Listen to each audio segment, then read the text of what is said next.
Members of the public speaking during comment periods or invited to speak shall remain behind the podium while speaking and shall conduct themselves with proper respect in the forum. Each member of the public shall be limited to 5 minutes to make remarks during general comment periods and 1 minute following each consideration and action item. Members of the public must be respectful of individuals making such comments before, during, and after such comments are made. Profane, insulting, threatening language, including racial, ethnic, or gender slurs, will not be tolerated. Any refusal to abide by these rules or disruption of meeting may result in cancellation of a speaker's remaining time, removal from the meeting room, or a charge for disruption of public meeting.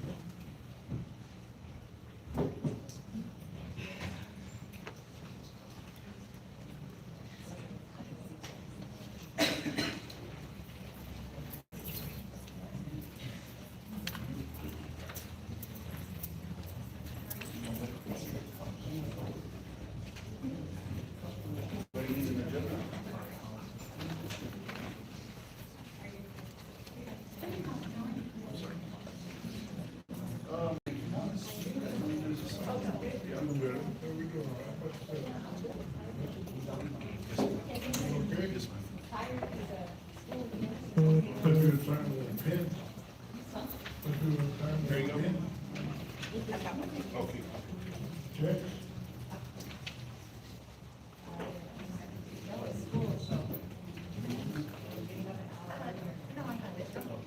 I'll take it.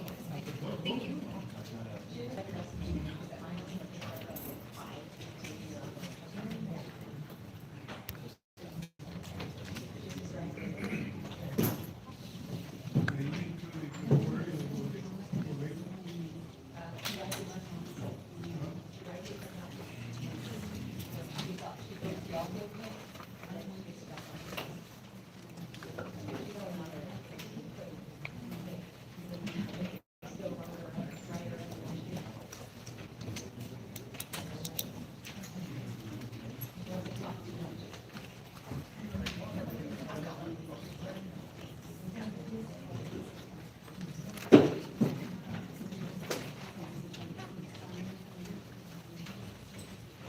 Don't need one, sir. All right, come now.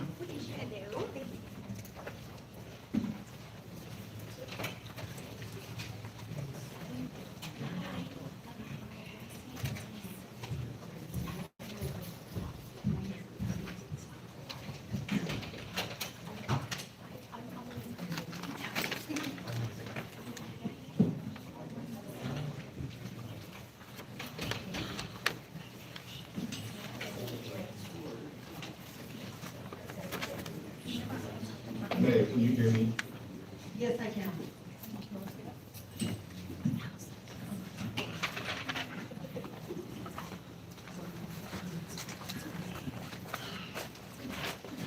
Yes.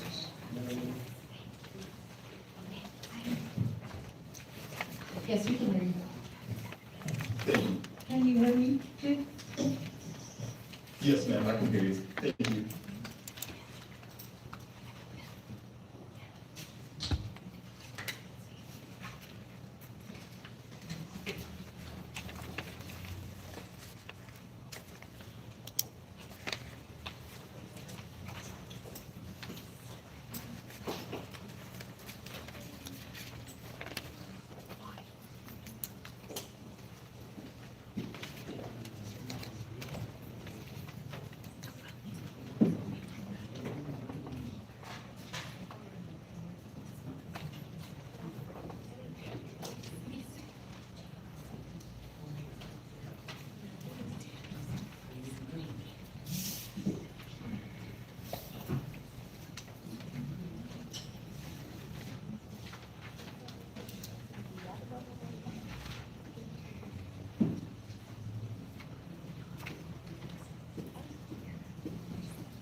Hello, everyone. It's 6 p.m. Today is our regular meeting, August the 12th, 2026, at 6 p.m.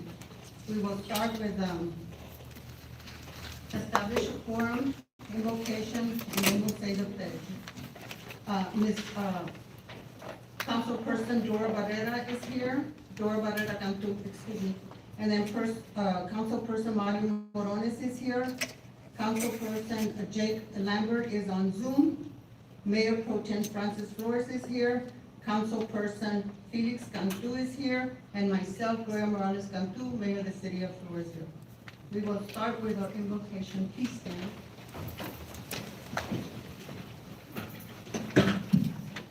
Heavenly Father, guide us this evening as we make decisions for our city. Give us wisdom, patience, and understanding, and help us work together for the good of our community. Our Father, who art in heaven, hallowed be thy name.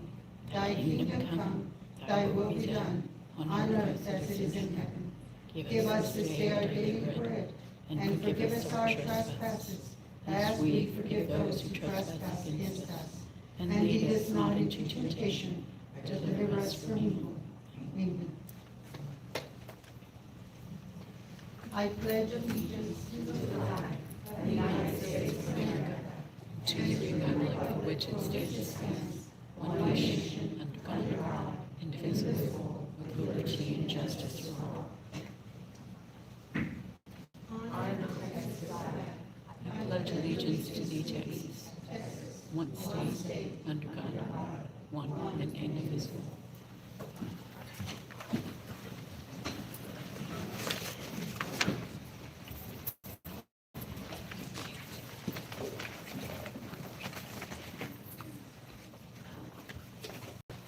At this time, any person wishing to address the council or agenda or non-agenda items may do so. Speakers are requested to state their name and address for the record. Public comments are limited to 5 minutes per individual in accordance with the Texas Open Meetings Act. The city council may not deliberate or take action on any matter that is not posted on the agenda. However, council may direct staff to place the item on a future agenda for discussion or action if appropriate. Is there any citizens' comments, or please state your name? Good evening, my name is Veronica Roma Ayaga, and I am here on behalf of the senior citizens of Floresville and Wilson County. We are here to give thanks to Floresville Mayor Gloria and all of the city council for letting us use the building at the Beer Warehouse on July 28th, 29th, and 30th. For many, that may seem like just 3 days, but for those seniors, and we had an attendance of up to 45, we had a great time of not only food fellowship, but of course of playing bingo. We're thankful to the mayor. She came in, she joined us on Thursday, and she could see how happy they were. I did submit some pictures. I don't know if Evelyn can pull them up, you can, okay. Well, y'all have them at Evelyn's disposal, so whenever you get a chance, but you can see how everyone is in attendance and everyone is playing bingo. So we're thankful, and we're thankful for your support for the senior citizens of Floresville and Logan County. You are so welcome. And anytime y'all need to the facilities, just please let us know. We're here to help. Thank you. Thank you. Any more public comments?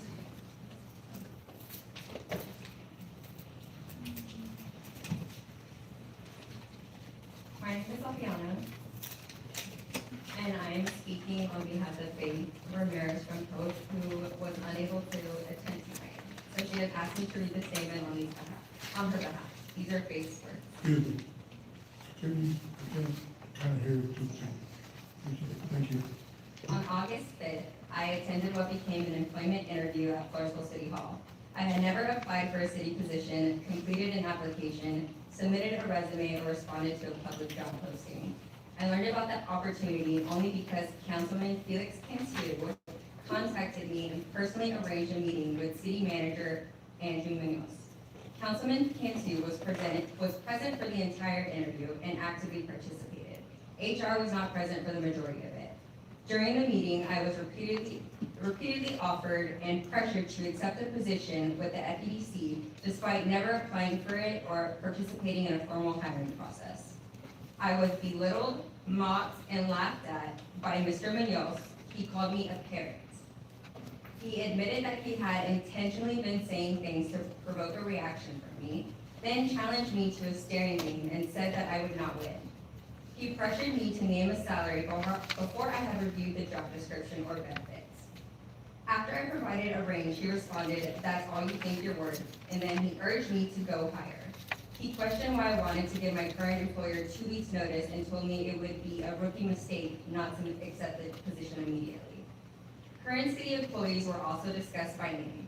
Their positions and wages were shared along with negative opinions about their performance and qualifications.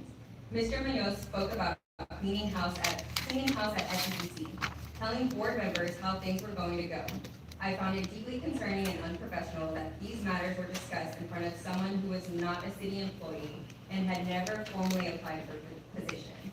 I left feeling blindsided, intimidated, and embarrassed and humiliated. As a woman, I questioned whether a male applicant would have been mocked, pressured, and treated with the same disrespect. This is not simply about one uncomfortable interview, it is about whether Floresville follows fair and transparent hiring procedures. It is also about whether women entering the city hall can expect basic dignity and professional respect. This situation might have been avoided had earlier grievances and warnings concerning city leadership been taken seriously. When complaints are dismissed and ignored, troubling conduct can continue and affect more people. I have audio recordings, screenshots, and relevant communications. I will provide my detailed written statement and supporting information to the City Council and the appropriate government authorities. I formally request an independent investigation into the hiring process, Councilman Cantu's involvement, and the conduct of Mr. Munoz and Ashley Trejo. I also request preservation of all related records. Finally, I request that this complaint be placed on the very next City Council meeting agenda and receive the same urgency, attention, and consideration given to the grievances placed on tonight's agenda. Every grievance deserves a fair and consistent process, regardless of who files it or whom it concerns. Thank you. Submitted by Faith Ramirez and read on her behalf by me. Thank you so much. Do I have any more? This is not about one awkward interview. This is about whether the city of Floresville follows its own rules when an elected official and the city manager decide they want someone in a seat. It is about whether a woman who walks into City Hall for what she believes is a job conversation can respect or whether she can be mocked, provoked, and pressured because the man across the table holds the power. Faith documented everything, the texts, the calls, the voicemails, and her sworn recollection. She has done her part. Now it is this body's responsibility to look what has happened and decide how Floresville hires people and how they treat women who walk through the doors. Thank you so much. Do I have any more comments?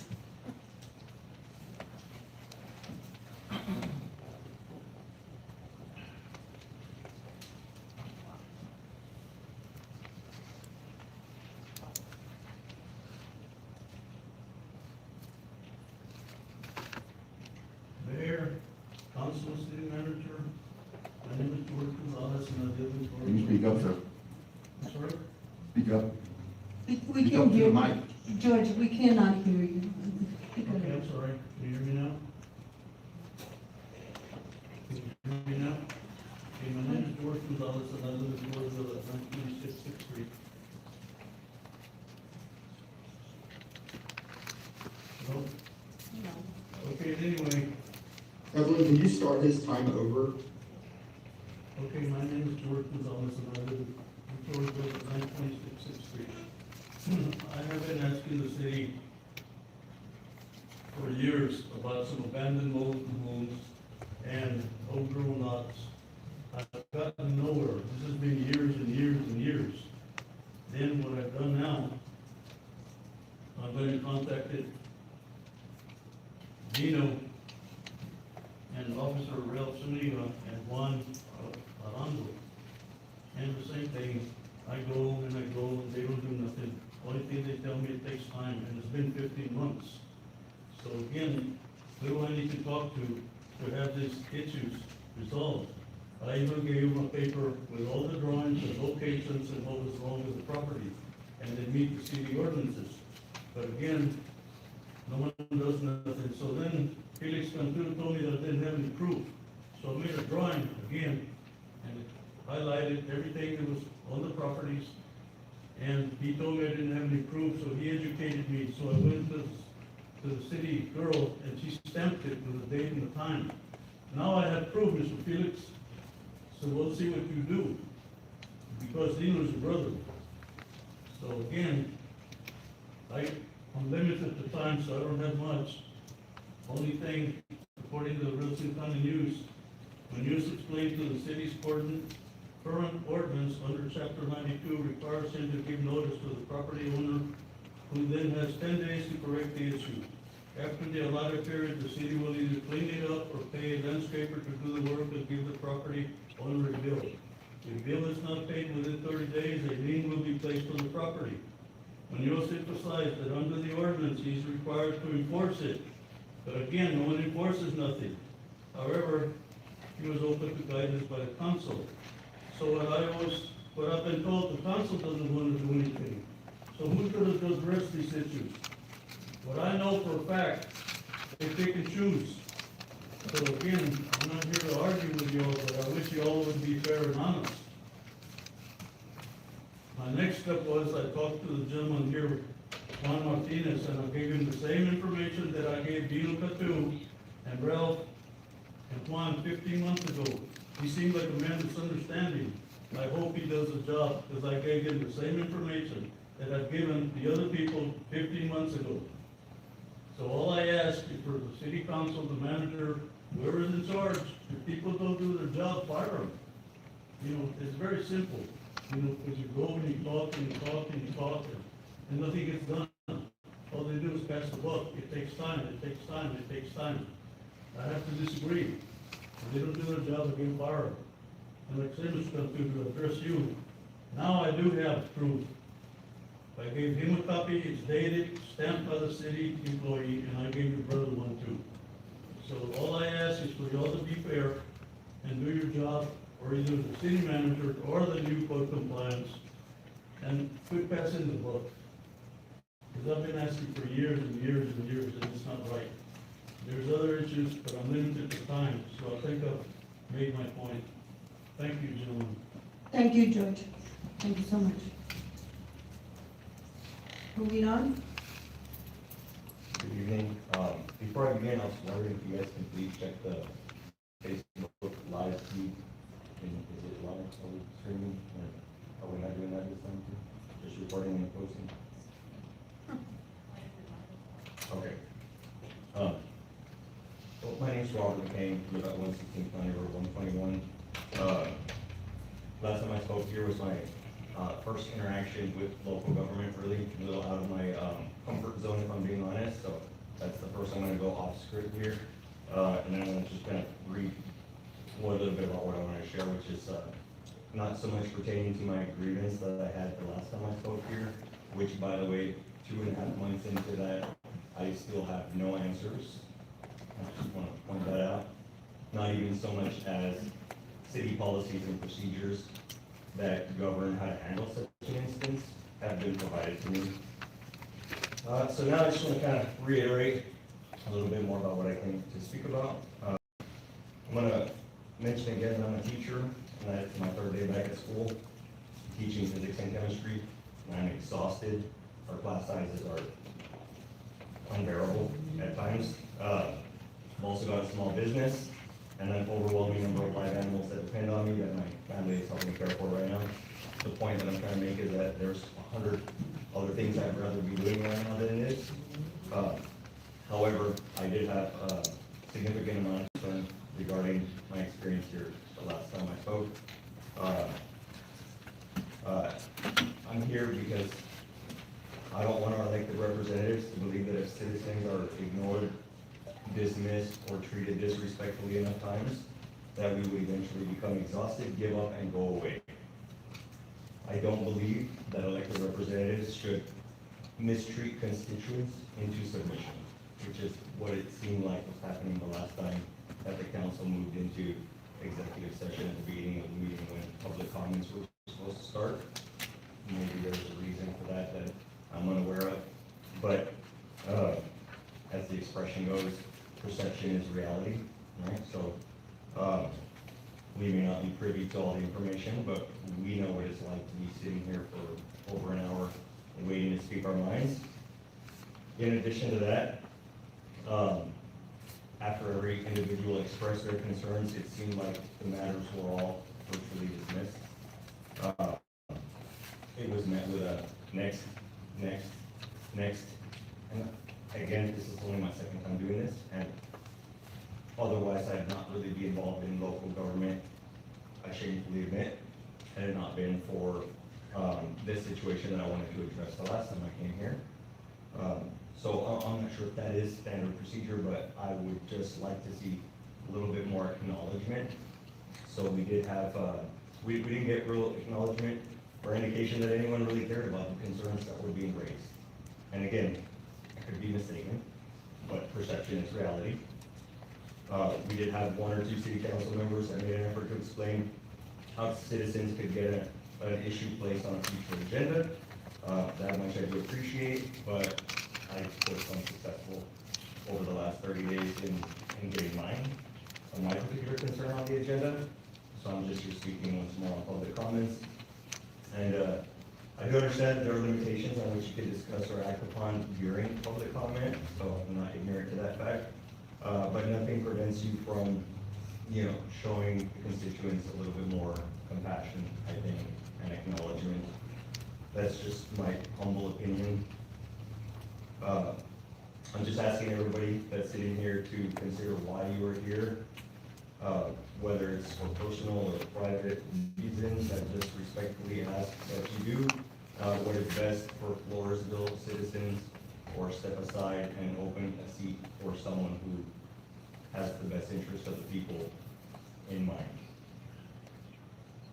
Again, I don't say that lightly, not any kind of threat or anything of that nature.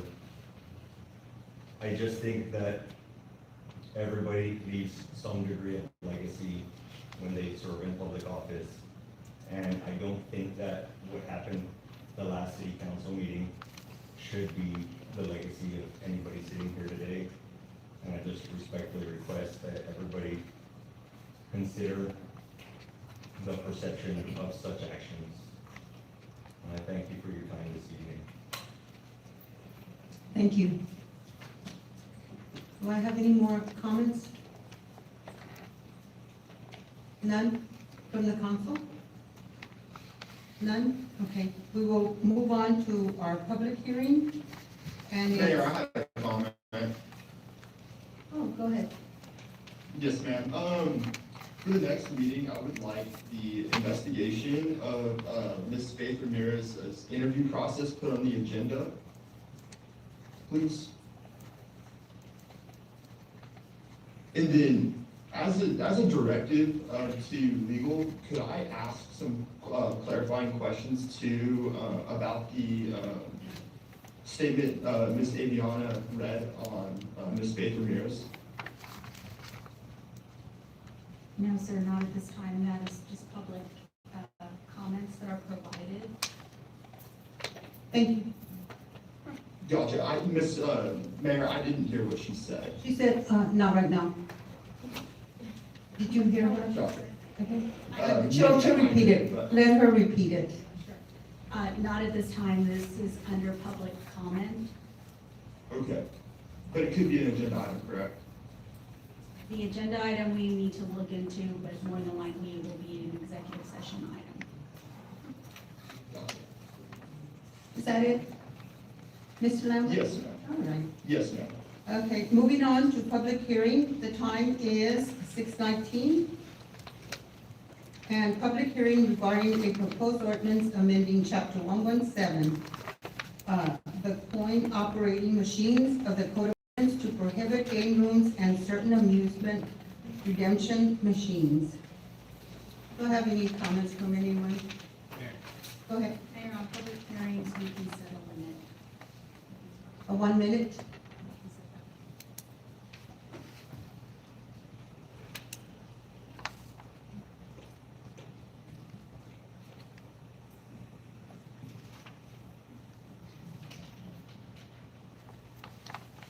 No questions?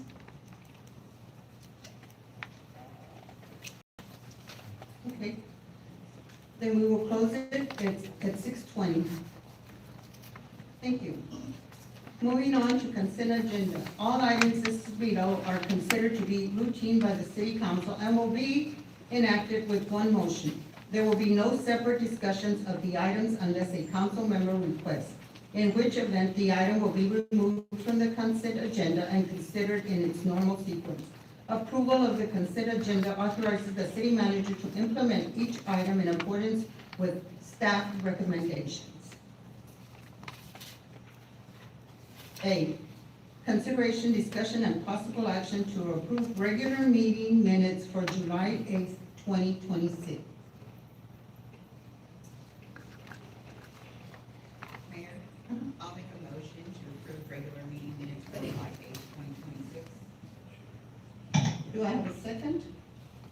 Mayor, you can read all three, A, B, and C together and take a vote for all three at the same time. Thank you. I was gonna ask about that. I have a question. What are you Yeah, I've gonna, got a comment. I wanna have, the last council meeting, July 22nd separate. I want to have some comment on that. Yes, ma'am. Ms. Mayor, I do have a comment on the July 22nd meeting, if we're gonna do all three concurrently. Do we do it separate, or can we? So you would, at this point, you would pull it out and you would do A and C together and take a vote, and then you would open item B. Okay, Mario has, Councilperson Morones has a question on items, July 27, on item C. 27? 22nd. Oh, it's 26. Okay, then we'll vote on A and C. Because the 22nd was the last meeting, right? Not the special meeting, it was the regular meeting, right? Okay, that's the question. Consideration, discussion, and possible action to approve regular meeting minutes for July the 8th, 2026, and consideration, discussion, and possible action to approve special meeting minutes for July 27th, 2026. Do I have a motion? Mayor, I'll make a motion to approve the regular meeting minutes for July 8th, 2026, and to approve the special meeting minutes for July 27th, 2026. You said July the 8th, 2026, and July 27th, 2026. Do I have a second? Motion made by Mayor Pro Tem Flores, second by Councilwoman Barrera Cantu. All in favor? 5, 4, 0 against. Okay, now we'll move on to item B. Consideration, discussion, and possible action to approve regular meeting minutes for July 22nd, 2026. Yes, ma'am. I have a question, Ms. Mayor. Go ahead. Yes, this goes through legal. I guess my question to you is what legal and safety liabilities could the city face if a meeting is not properly adjourned and the lights are turned off on officials and members of the public that are still present?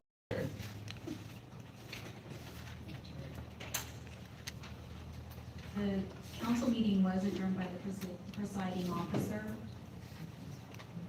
at the last meeting. It was, while citizens were still speaking. They were not speaking. It was council having discussion, and the mayor did adjourn the meeting. Gotcha. I think I recall on record, that there was someone still standing at the podium when they were completely cut off and the mayor, adjourned the meeting while in the middle of their comment. It was the city secretary, sir. It was the city secretary. Right, it was the city secretary in the meeting, and she was done. How was it? Yes, yeah. My thing was, I don't think this meeting was adjourned because I was about to respond to Ms. Evelyn, and she gabbled. People had just gotten up and left, and I don't think that was right because I think I should have had at least a chance to let Ms. Evelyn know what she was saying about being fired and this and that. And my response was gonna be something like, we're not in charge of her, the city manager's in charge of her and all that, but they gabbled so fast and it was like, what happened here? That was totally wrong, that should have never happened. Again, sir, the presiding officer runs the meeting, so she did adjourn the meeting. And we all know that it was wrong. People out there know that. Yes. But that's fine. But she wasn't speaking in her official capacity, though. She was speaking as a citizen. So you asked, Councilmember, you asked whether there was any liability, and is this another question you're asking? Yes, ma'am, yeah, wasn't she speaking as a citizen? So again, this is for city employees. They speak in their capacity as city employees. Gotcha. But you would agree with me that if turning the lights off before the meeting was properly adjourned while citizens were still present raises serious procedural and safety concerns as well? Sir, I will not agree or disagree. If you'd like, I can go ahead and research and send a memo to everyone. Yes, there's been a lot of people that are upset with that, and, you know, just for the city's sake, I would like at least some type of, to know for clarification, the liabilities that we're up against. I mean, in my opinion, I don't think we adjourned that properly. I mean, that was wrong. But, yes, if you can give me some clarification, please. If you can clarify again what you're asking for, you just would like to know if there is any liability that the city faces for turning off the lights? Absolutely, and not adjourning the meeting properly. I've already answered that question. I have another question too, on the executive session. Before we went to the executive session, we came out and took no action, and that wasn't right either. On closed session, council was never allowed to vote on the action or possible action on each item that was on there. So the minutes need to be, and the mayor says and all that, and the minutes were never reflected to what happened back there. There was no motion at any kind back there when we came back in. No, we didn't. Correct, sir. There were no motions because there was only discussion and direction. There was no action taken. There was nothing said. Correct. There was nothing said. We just went on to the next item. But go ahead, y'all keep sugarcoating it, to try to blind everybody out there. That's why we don't have a live feed tonight and stuff like that. We're trying to keep everything from the taxpayers and people that pay our salaries and all that. But y'all keep covering up all your little mess. Eventually, everything will come onto the light. Just keep hiding everything and it'll come onto the light. Thank you. Thank you. Moving on to, is that all you needed to say? No, pause, please. Is that all y'all needed to say? Okay, moving on, consideration, discussion. Are we gonna take a motion on it? Yes, Reading. I'm Okay. reading. To approve regular meetings for July 22nd, 2026. Do I have a motion to approve? Mayor, I'll make a motion to approve regular meeting minutes for July 22nd, 2026. Do I have a second?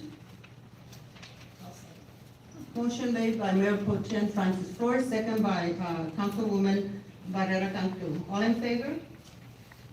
No. 3, all against? Motion passes 3-4, 2 against. Moving on to consideration, new business, item 8. Consideration, discussion, and possible action to approve proclamation 2026-019 Marco Martinez.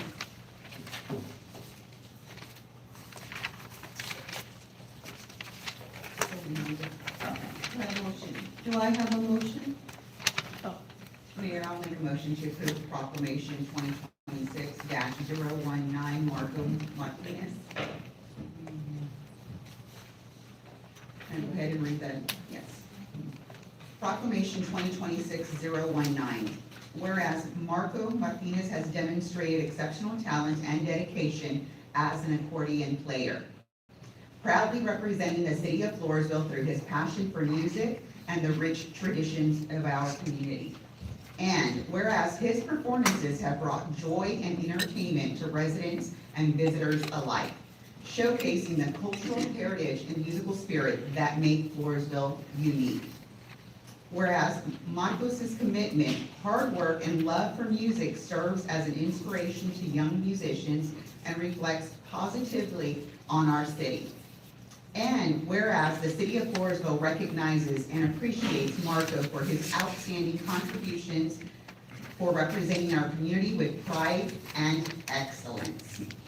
Now therefore, I, Gloria Morales Cantu, Mayor of the City of Floresville, Texas, hereby recognizes and honors Marco Martinez for his musical achievements and his dedication to preserving and sharing the tradition of accordion music. In witness whereof we set our hand and cause the seal of the City of Floresville to be affixed this 12th day of August 2026.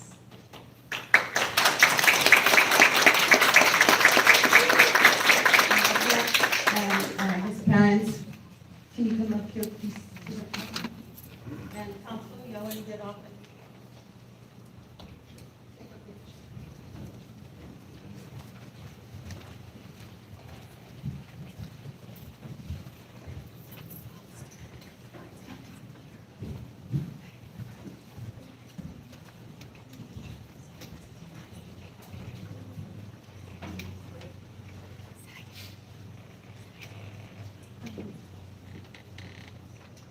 This is for Marco. We presented in recognition of your outstanding talent, dedication, and passion as an accordion player. Thank you for proudly representing the city of Floresville and for sharing your musical gift with our community. Presented by the city of Floresville 2026.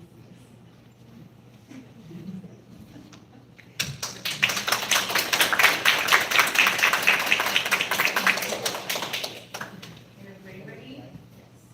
One, two, three.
And Mr. Martinez, y'all don't have to stay here for the remaining of the meeting, because I know they have to go to school. It's up to y'all. Y'all are welcome to stay.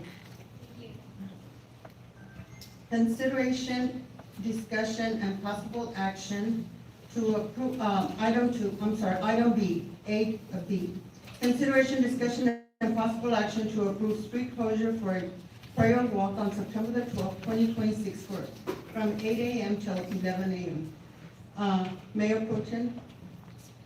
Hi, yes, Mayor, I guess I'll go ahead and make a motion and we'll open it up for discussion. Okay. I'll go ahead and make a motion to approve street closures for prayer walk on September 12th, 2026 from 8 a.m. to 11 a.m. We, because I didn't know that. Item eight, Oh, I'm sorry. did we approve? Item eight, we didn't approve item Need eight. a second. Huh? Need a second. No, I mean item eight. Yes, I made the motion. Okay, so we'll go back to item eight, I'm so sorry. Francis made the motion and read it, and then do I have a second? I'll second. Motion second by Ms. Barrera, Cantu. All in favor? Motion passes 5-0. Thank you. Moving on now to item B, 8B. Consideration, discussion, and possible action to approve street closure for a prayer walk on September the 12th, 2026 from 8 a.m. till 11 a.m. Ms. Flores, Mayor Pro Tem, So I did go ahead and make a motion. do I have a second on that one? I'll second, Mayor. Motion made by Mayor Pro Tem Francis Flores, second by Mr. Councilperson Can we discuss it before we take a vote? Yes, definitely, after the second motion. Okay.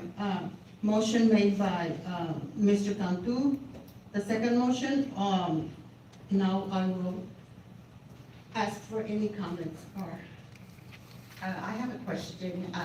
I thought I saw him, but I think he might have left. Oh, there you are. I'm sorry. Pastor Brooks, if you don't mind coming up and speaking. And then I just wanted to know if we finalize those streets for September the 12th.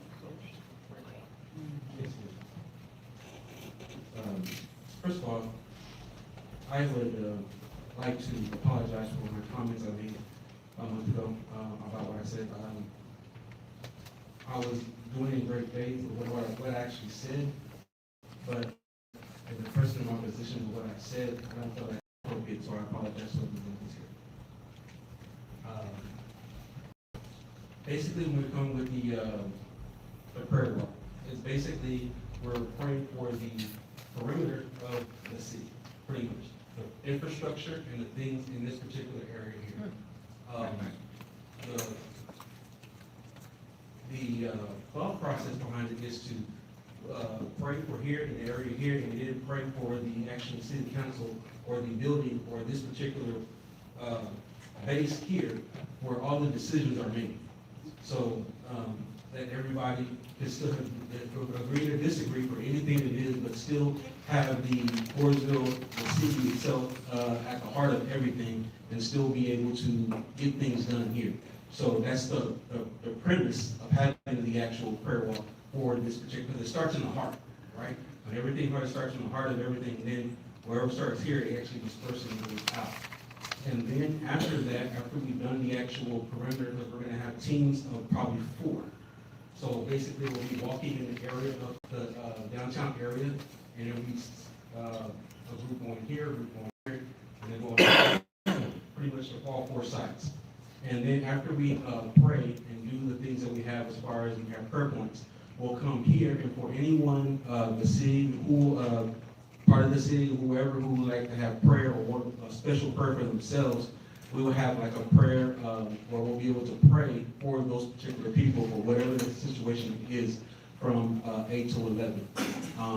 Right now, I'm in discussions with DJ for basically for like medical things as far as he says he's going to provide the water, we're going to provide the ice chest, have cooling towels, things of that nature, just because of the heat and the times of the day that it's actually, even though it's in the morning, it can still be pretty hot. And so we want to be able to have those things in place along with EMTs or somebody who specializes, so just in case those issues do come about.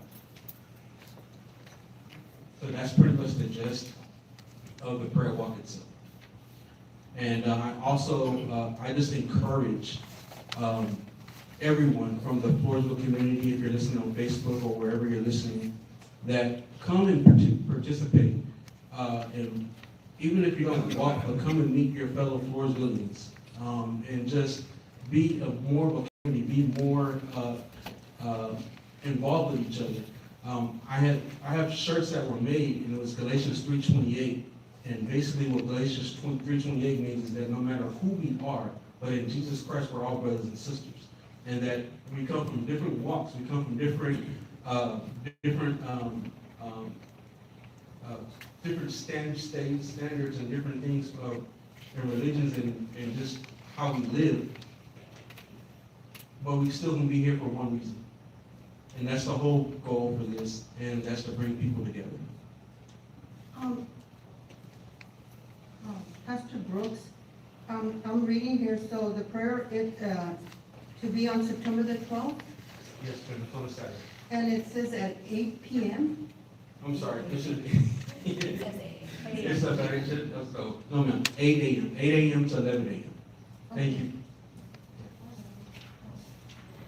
And the starting place is going to be Right here, right here in front of the city hall. front of City Hall at 8 a.m. Okay. Thank you. Thank you, Pastor Brooks. Okay, I have a motion from Francis, Mayor Pro Tem Francis Flores, second by Mr. Cantu, Felix Cantu. All in favor? Motion passes 5-4, 0 against. Okay, moving on to consideration, discussion, and possible action to approve. Oh, I'm sorry, do I have any citizens' comments on that one? On the prayer walk? No? Okay. Moving on to item C, consideration, discussion, and possible action to approve the purchase of temporary buildings for the use by the city sewer plant and public works yard. Madam Mayor, good evening, council. This request is for approval to purchase 2 office trailers to replace the existing public works trailers that are deteriorating, no longer providing reliable suitable workplace for staff. The existing trailers have deteriorated and failing floors, creating safety hazards for employees.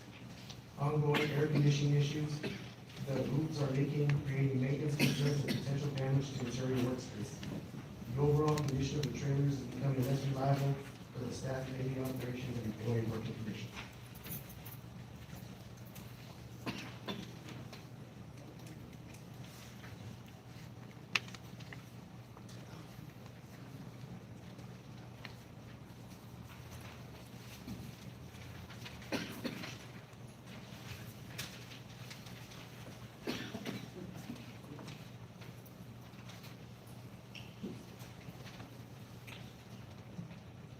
I got a question for legal. Did you review the contract?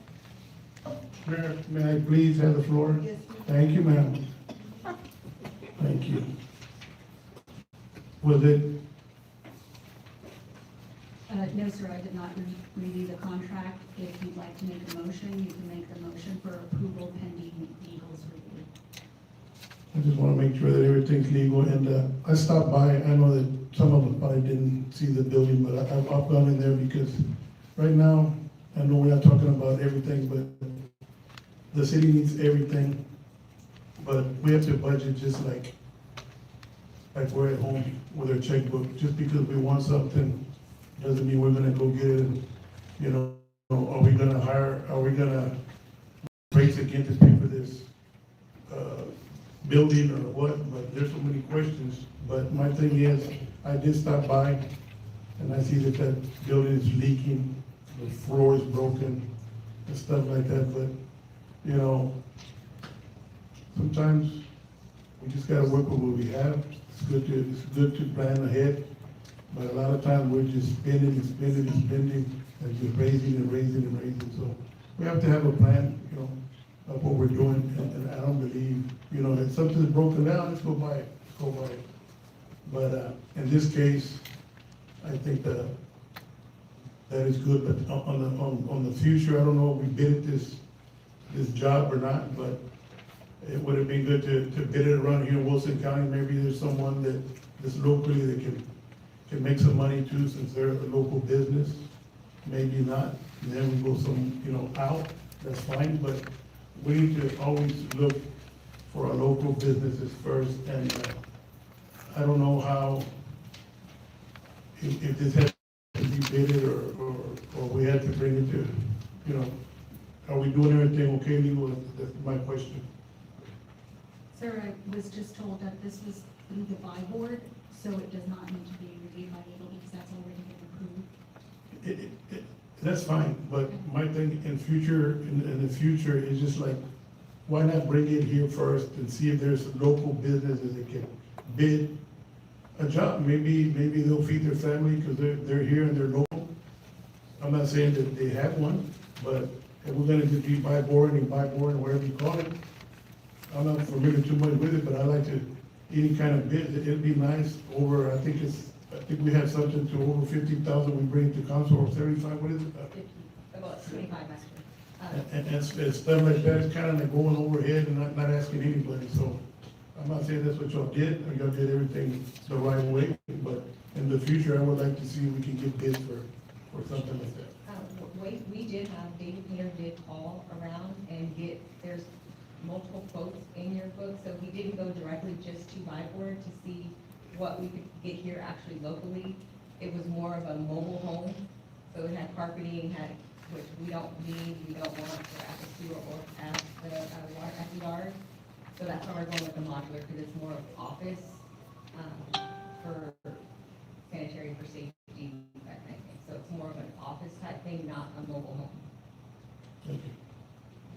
Additionally, when Public Works and their staff approached about the idea of doing repairs, when you look at the age of the building, you look at the cost of the repairs, the ongoing repairs, at this point, I mean, it's exceeded its useful life.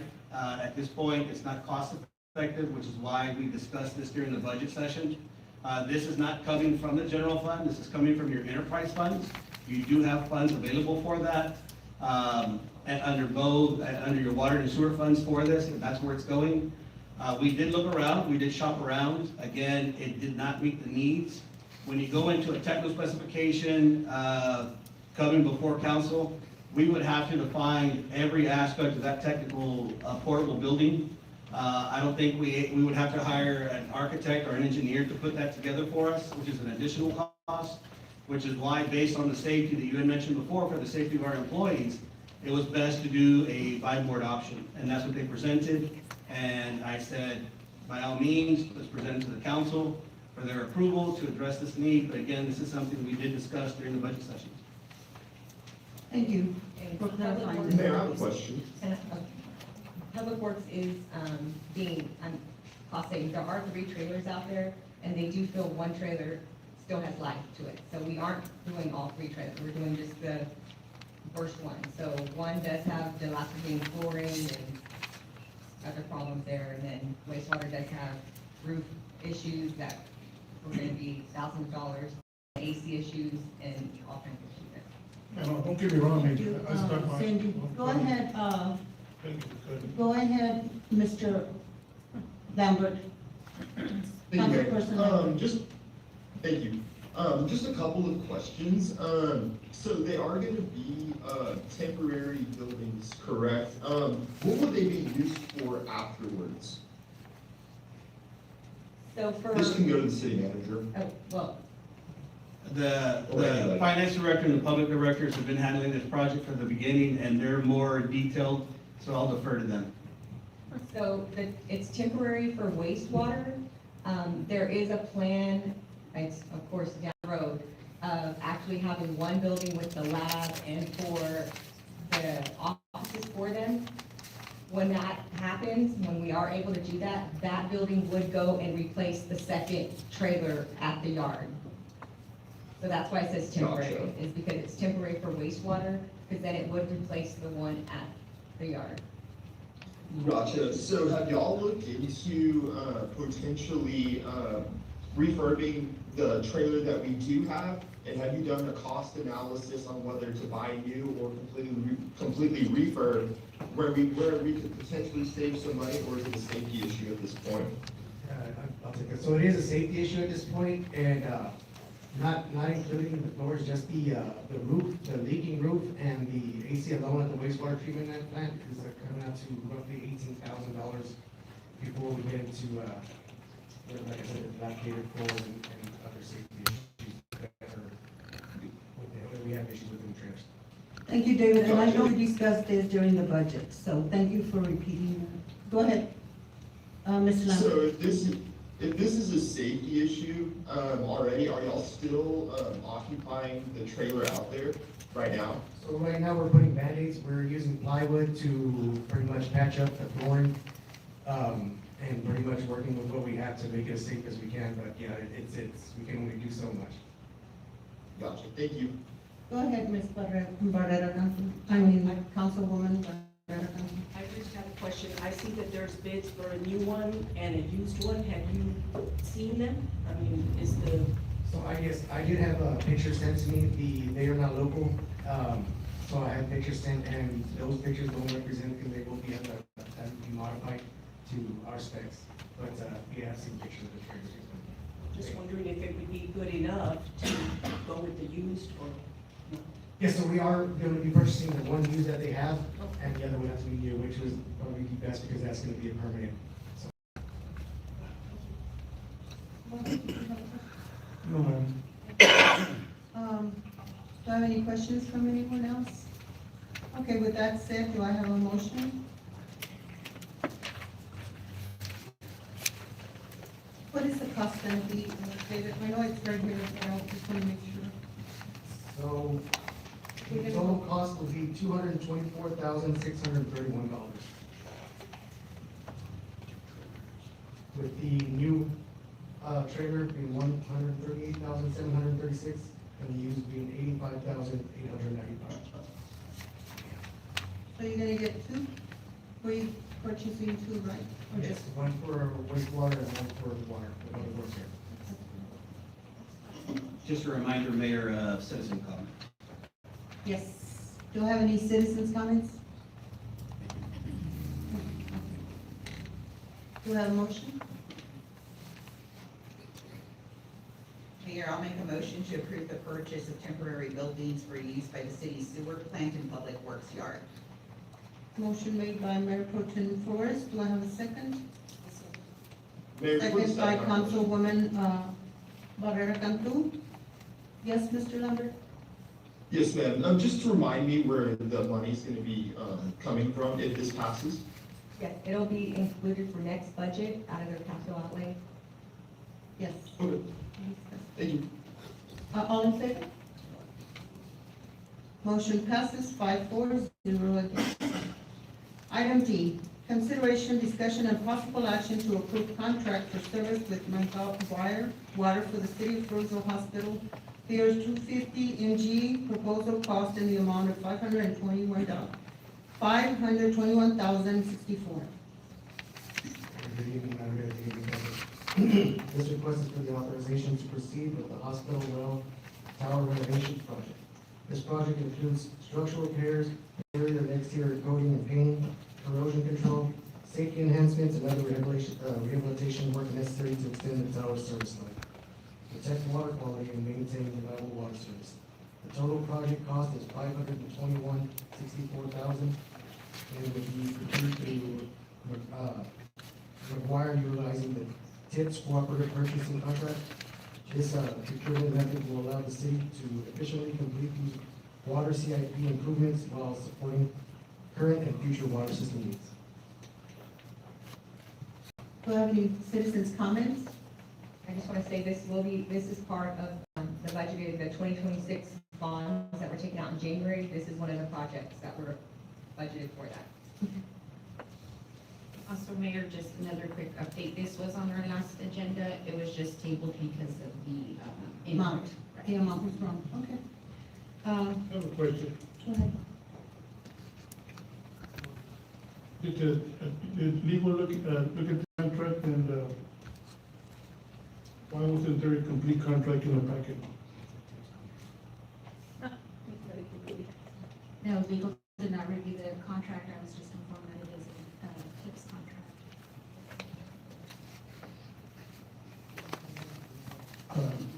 I believe that a lot of these contracts should be over, that's why we have you here to look over legal, and I know that our manager sometimes says, we try to save money, this and that, but we're gonna get in a bind one day, and we're not gonna overlook at a contract, and that is totally wrong, so, you know, we need to be looking at these contracts. Councilmember, if you would like me to review the contract, by all means, make a motion to approve pending city attorney's review.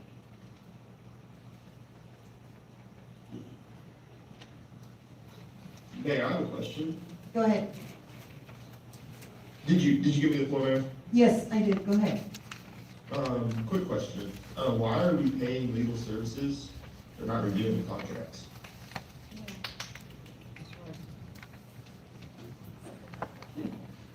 Sir, I review whatever is sent to me.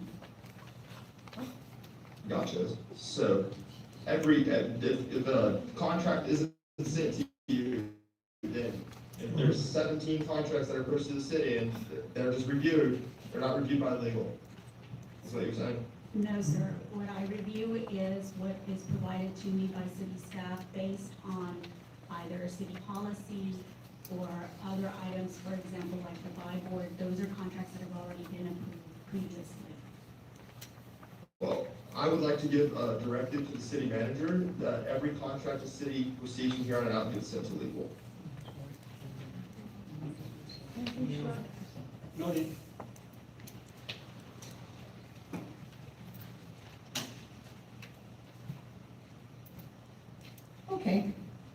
Moving, do I have a comment to approve this pending, the legal, the legal, okay, legal review. Do I have a motion? Yes, Mayor, I make a motion to approve the contract for the services of water for the city of Floresville Hospital Sphere, 250 MDs. Total cost is an amount of $521,064. Authorize the city manager to execute all the daily documents. Pending, Pending legal review. Yeah, pending review. okay, motion by Mr. Cantu. Motion by Councilperson Cantu. Do I have a second?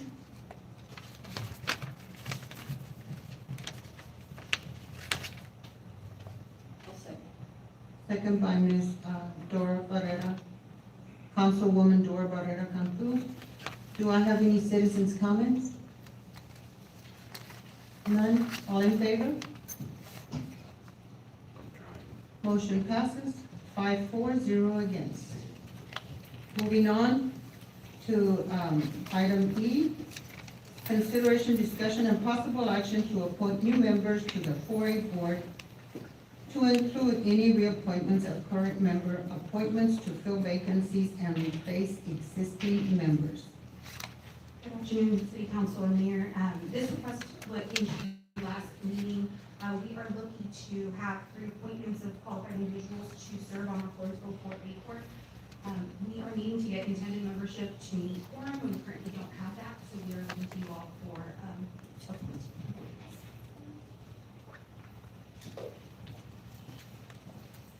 Do I have any comments from anyone? Council, are you ready to appoint someone? Yes, ma'am. Go ahead, Jake. Oh, no, ma'am, you're good. You can go first. Go ahead, Jake. I couldn't hear you. You can appoint yours. Oh, okay. Yes, ma'am. I'm gonna appoint Mr. Callan Gavlik.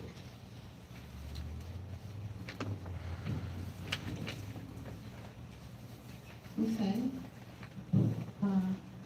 Mr. Morones? I want to put Juan Diaz. Yes, Oh, hold on, I got a question. so person Mario, Could a person be on two boards? No, Juan Diaz, he don't live in the city, so we'll leave that one out. I'll have to come back with mine. okay. Councilmember, if you refer to the legal opinion that was forwarded to you today regarding the 4A board, the residential restrictions do not apply. No, I didn't see, when I get the last notice, I didn't get anything on, I didn't read whatever y'all sent me, so whatever y'all sent me, I don't have here in front of me, so I don't do the one day or the same day thing, so. But my thing is strike mine, I'll come back with somebody else later, on a later date. Ms. Barrera? Yes, I'd like to appoint Diane Chabado.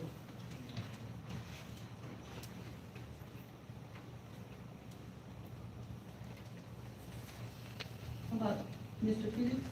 I don't know, just tell me. Okay.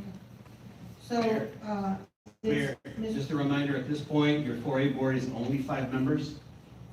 With this, they do have quorum. In order to comply with the policy, if the board so chooses and council chooses, at that point, they can vote to amend the bylaws to extend to 7 members.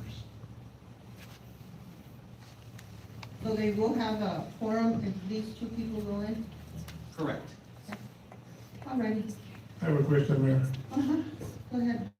So we can't get 5, we wanna get 7, I don't know how that would work, but it would probably be harder to get a quorum at 7 versus 5. I don't know, it's just something to throw at you. But I go in and man or do whatever, I'm just saying that it's kinda hard to, nobody wants to be on these boards. Thank you. Mayor, I do have a comment. Mhm. Yes, Go ma'am. ahead. Before before we appoint 7 members, I do, since the 4A is on a separate tax notice, I want to be sure that we can have 7 members, you know, and still uphold the tax before we do anything. I would like their attorney or on our attorney to collaborate and really decipher, you know, a 7-man board is actually attainable. So right now we're appointing, you said Calvin? His name, Callan, so C-A-L-L-A-N. Last name? And then Gavlik is G-A-W-L-I-K.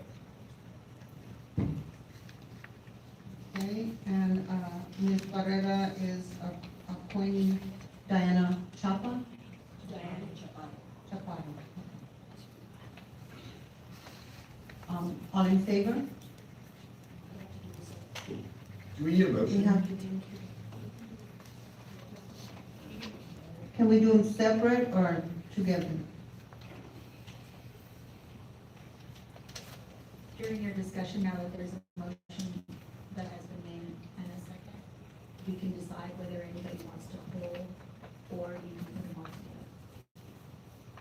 You can vote on them all together. She wants to put them separate.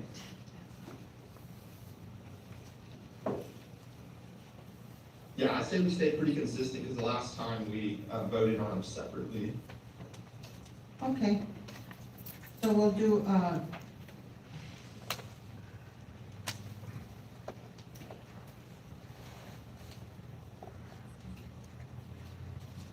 the one that, Jake wanted, that was, you said, what was it? Repeat the name again, please. His name is Callan Gavlik. I make a motion to set Calvin, what was it?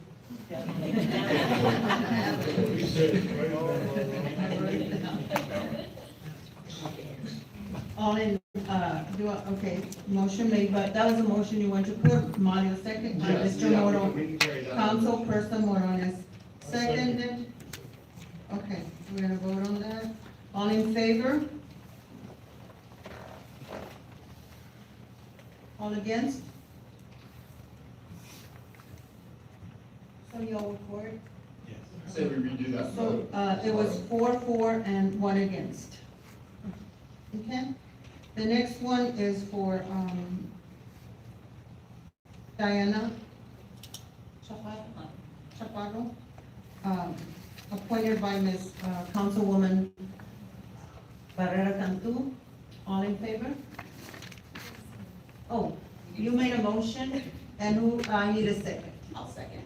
Motion made by Ms. Barrera Cantu and, second by Mayor Pro-Tem Francis Flores. All in favor? Yeah, Florida. Hold on. Well, the second I had to have the floor. Okay, go ahead. Go ahead, Mike. I just want to say that this is almost like a courtesy vote, and it is sad that we say no to our appointments. Like me, what Dora wants, I could easily say, oh, now I'm going to say no too. That's not the way we do these things here. It should be, you know, everybody should vote for whoever they want. And have this separate stuff is totally wrong. You know, that's personal, but that's fine. Like I said, but the only reason I am gonna vote with her because I'm giving her courtesy. Thank you. All in favor? Motion passes 5-4-0 against. Moving on to, was there any citizens' comments that were to ask? No? Okay. Mayor, can I make a general comment? Yes. Yes, so the gentleman that I appointed, his name is Callan Gavlik. He is a Floresville High School graduate, class of 2018. Him and I did some similar sports together. He went to St. Mary's University in San Antonio. He played baseball there. He's a good young leader in our community, and I think he'll be a great asset to the 4A board, bringing the younger generation in for sure. Good, thank you. Okay, moving on to, let me see, that was for the 4A. Moving on to consideration, discussion, and possible action to approve new members to the Planning, Zoning, and Annexation Commission to include or reappointments of current members, appointments to fill vacancies, or replace the existing members. Good afternoon, Mayor, council members. So we have, the approvals or recommendations for approvals for vacancies for planning and zoning. We currently do have 5 vacancies there. And we have 3 people that have already submitted applications to us. We do have, Mr. Corinne Grant, Deborah, and Kenny Lampard that have submitted applications, but we do have 5 vacancies for our planning and zoning board. Mayor, council, if I may also add on to that, their 2-year term is expired. That's the only reason we have these openings. I have a question, Mayor. Go ahead. The ones that are expired, do they still want to be, do they still want to attend, you know? So those are the 3 that we have. Those are the 3 So they're already in there. They're already there, and they let them know at the last meeting, and they went ahead and submitted another application, so.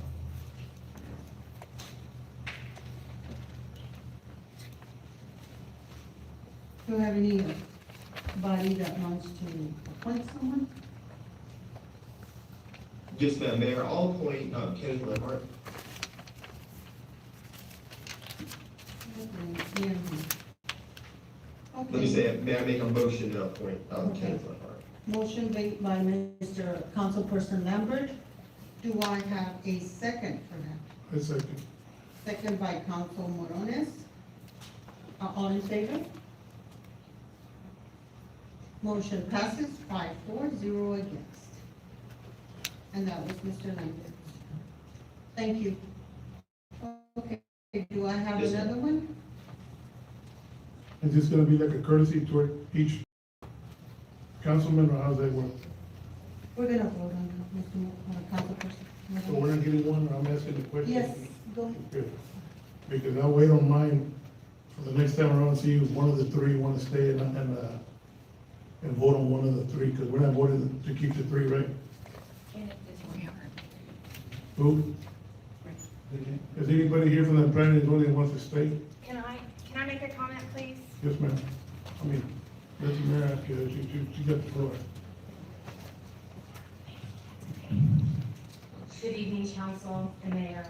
My name is Allison Lambert. I'm a former member of the planning and zoning. I chaired it for the last 2 years. All of the members are excellent members. We had a quorum every meeting but one. The 3 that want to remain, and I think that there was some confusion from the last meeting when the meeting, the policy changed with the city limits being the barrier. So I know that Robin, when I reached out to her, she felt like she was ineligible. She was a good member too. I am ineligible to reapply due to the fact that y'all implemented a nepotism policy for the city, which is fine. But this is a good committee. They are pretty regimented and forward-thinking for the citizens and also for the city. Mayor, you're gonna have the floor again, please. Go ahead. My thing is always to, whoever wants to really stay involved with the city, because it's the same thing like when we run for council, we run for 2 years, or it's time to go out if we don't make it again. But, just like Ms. Lambert said, if they're not, good, people that are doing a good job, I think that we should always try to appoint them back.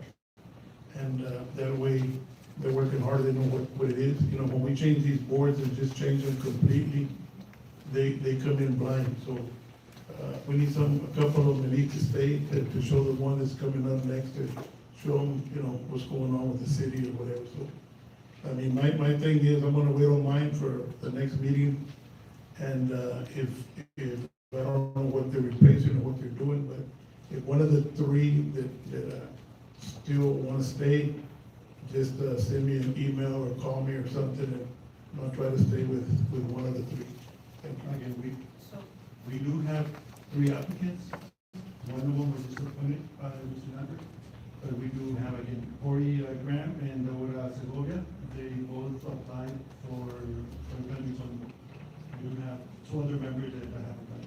But I'm still gonna, I mean, they're both, but I just wanna see which was more want to be at the farm. Because, I mean, I'm pretty sure that unless this member wants to give me a recommendation on one, I can do it now, or I'll wait. I don't know. I would say I'd wait, you know. or- And I don't know, because the policies have changed, with all due respect, Mr. City Manager. If it were me, I would make a motion to keep these 3 and then maybe consider 2, other ones. Ms. Lambert, I can't hear you. Excuse me, Mr. Lambert. Can you repeat yourself, please? If I were to be doing this and I were in your positions and how much headway this committee has made in the past 2 years, I would make a motion, or I would suggest to make a motion to keep all of the 3 current members that have applied, and then maybe look for 2 more that could add. I think you agree with that. And then you won't lose any of the momentum that they've built in the last couple of years. Actually, Mr. Lenhart has been on for 3 years. Thank you, Ms. Lambert. To me, it's, you know, I don't think the council's gonna go for that, but I'm all for it. I try. Thank you. All 3, but I don't think you'll want it. Yes, go ahead. Mr. Maloney keeps referring to courtesy appointment. Can I have a better explanation of that? That's fine. All I was trying to recommend that we have a strong planning and zoning to try to keep it. But, like I said, I give y'all the courtesy, even though you don't like who we put or whatever, and we vote against, that is not called a courtesy. That's called, this is what I want. Thank you. Okay, so you don't want to appoint somebody right now? No, I'm not gonna appoint mine out of a courtesy, but if it was up to me and the council was willing to keep the 3, I'm willing to vote on that. That's fine. Do you have other members that you want to assign or recommend? Board members have other residents that might be, Do y'all want to pick all 3? did you want to appoint? I have an appointment I'd like to make. So I'd like to appoint Darren Hauser. Do you want me to make the motion, Mayor? Go ahead. Online? So I'll make a motion to appoint Darren Hauser to the Planning, Zoning, and Annexation Commission. Do I have a second? Motion made by Ms. Flores, second by Ms. Councilperson Barrera Cantu. Do I have any comments? May I have the floor, Mayor, again? Yes, go ahead. If you would like to pick all 3, like you're asking the council to pick all 3, and you want to take my courtesy, you can have it. I don't have a problem with that.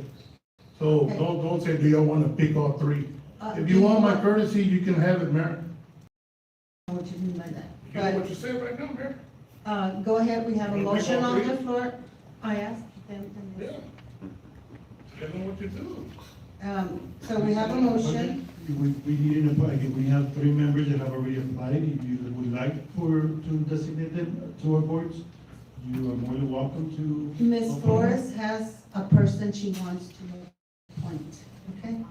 So that's why I'm letting her have the person she wants. So, Ms. Flores made a motion, Mayor Pro Tem Flores made a motion, and, Ms. Councilperson Barrera Cantu seconded. All in favor, raise your hand. Motion passes 5-4, 0 against. Okay, Can I have the floor, Mayor, again, please? yes. Is there anybody out there, because they're gonna do what they want, that wants to be involved in the planning and zoning? I'm willing to put y'all in. Okay, I'll wait for the next round. Thank you. I would like to appoint someone as well.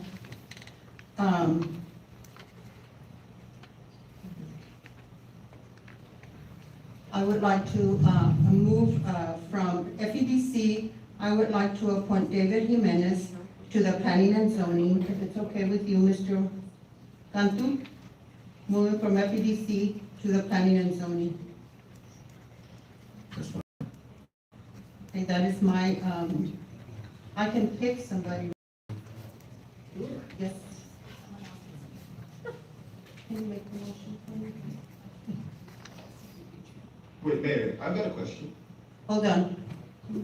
Oh, okay.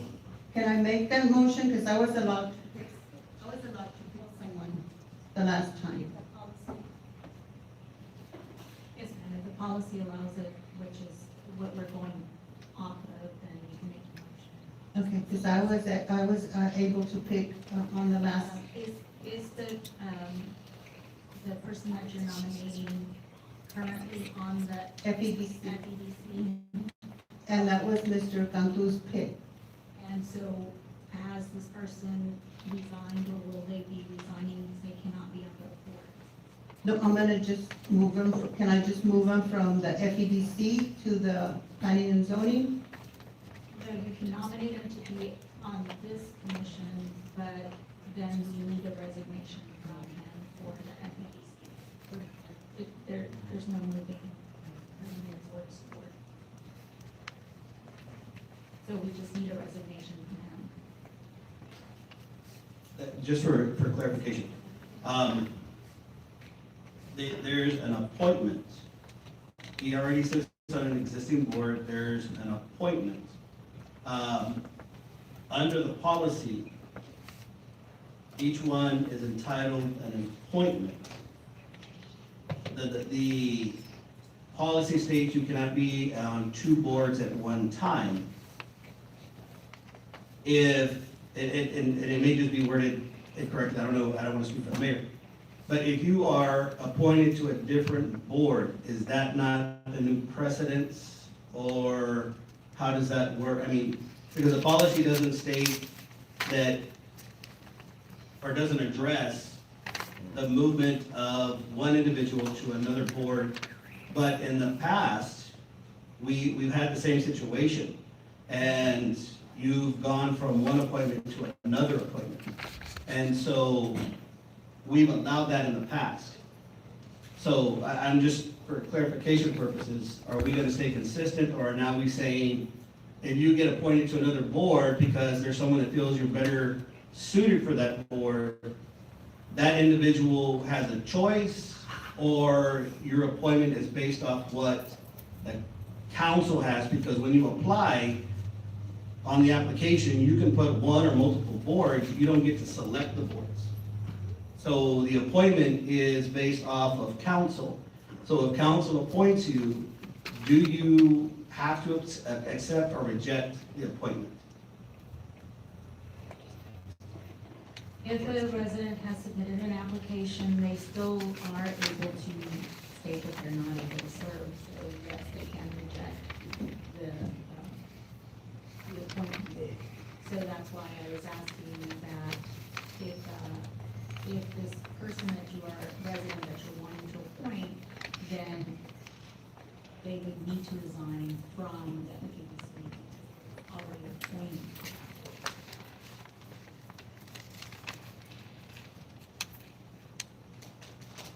We want to provide. Hold on, the lawyer is speaking. Go ahead. Okay, thank you. So if you would like to appoint the person that's already on the FEDC, because that was an appointment made previously, then again, they need to resign, or you need to renew, or the council needs to renew them, and we do have another item on this agenda for the FEDC board. So they can be removed. Okay, then I'm gonna go ahead and nominate, I want him to be, David Jimenez to be, I appoint him for the planning and zoning. If it's okay with, Mr. Cantu. Mayor, I got a question, please.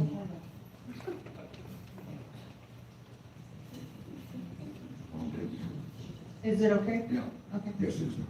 All right, then that is my appointment, to appoint David Jimenez to the planning and zoning. Yes. Do I have any comments or questions? I just have a question that if he didn't resign before putting him in there, is that okay legal? Even though he's gonna come out in a few minutes, but putting the carriage in front of the horse again, you know, is that legal? The motion can be made right now because we still have the other item on the agenda. But if there was no motion made on the other item, then we would need to ask for resignation. So it's going to be a removal from the other board if this one goes through. And you can also ask Mr. Morales to have this other item go first and then come back to this one. The mayor should know that, I should be telling him. Yeah. So, do I have to, can I make the motion? Okay, I'm gonna make the motion because go ahead, Mr. Lambert. Thank you. Yes, so I would like to give an instance when this has happened before in the past. Mr. Munoz? I don't recall the situation. I want to say it was when we were doing the conversion of the policy, and there was questions of whether they could sit on multiple boards. The other exception that council made was for the audit committee. Gotcha. So if this gentleman doesn't want to resign, and so are y'all forcibly removing him, essentially? The item does read on all of the appointments and/or replace existing members. Okay. Gotcha. Thank you. Do I have anybody else with a comment out there? Or, okay, then I make the motion. Do I have a second?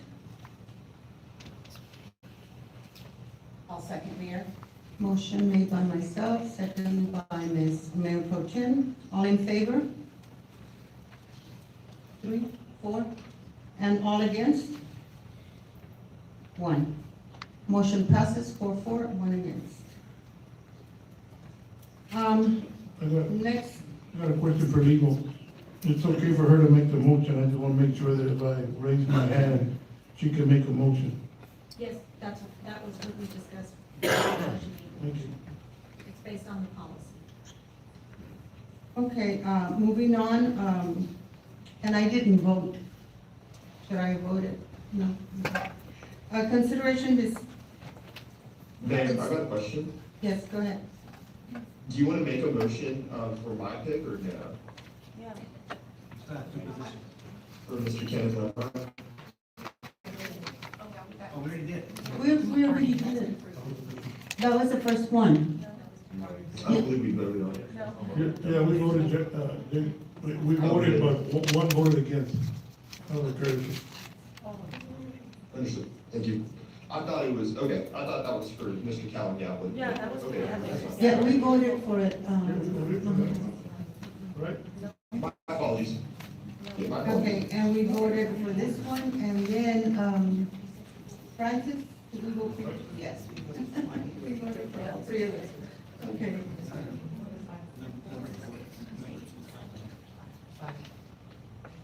Did we vote for Ms. Flores'? Yes. Wow.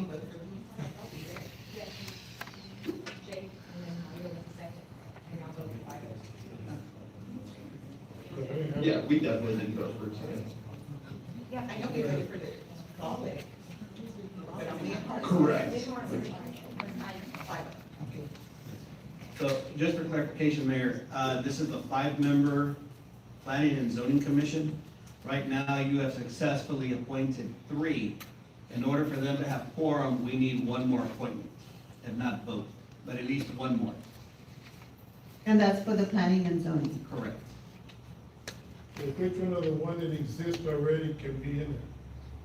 Correct. We still have 2 applicants that applied that want to be reappointed. And it's Do they live- Do they qualify for what they need to do? Yes. Yes.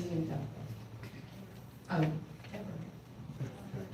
Corey and Deborah. So we can have a form and all that, I might as well pick the 5th one. I need a little help, Ms. Lambert, if, not that I need you to, but of the 2, which would you recommend, that way we can have a form, and I'm only doing it, 'cause we need to go ahead with business. They would both be excellent. I think that Ms.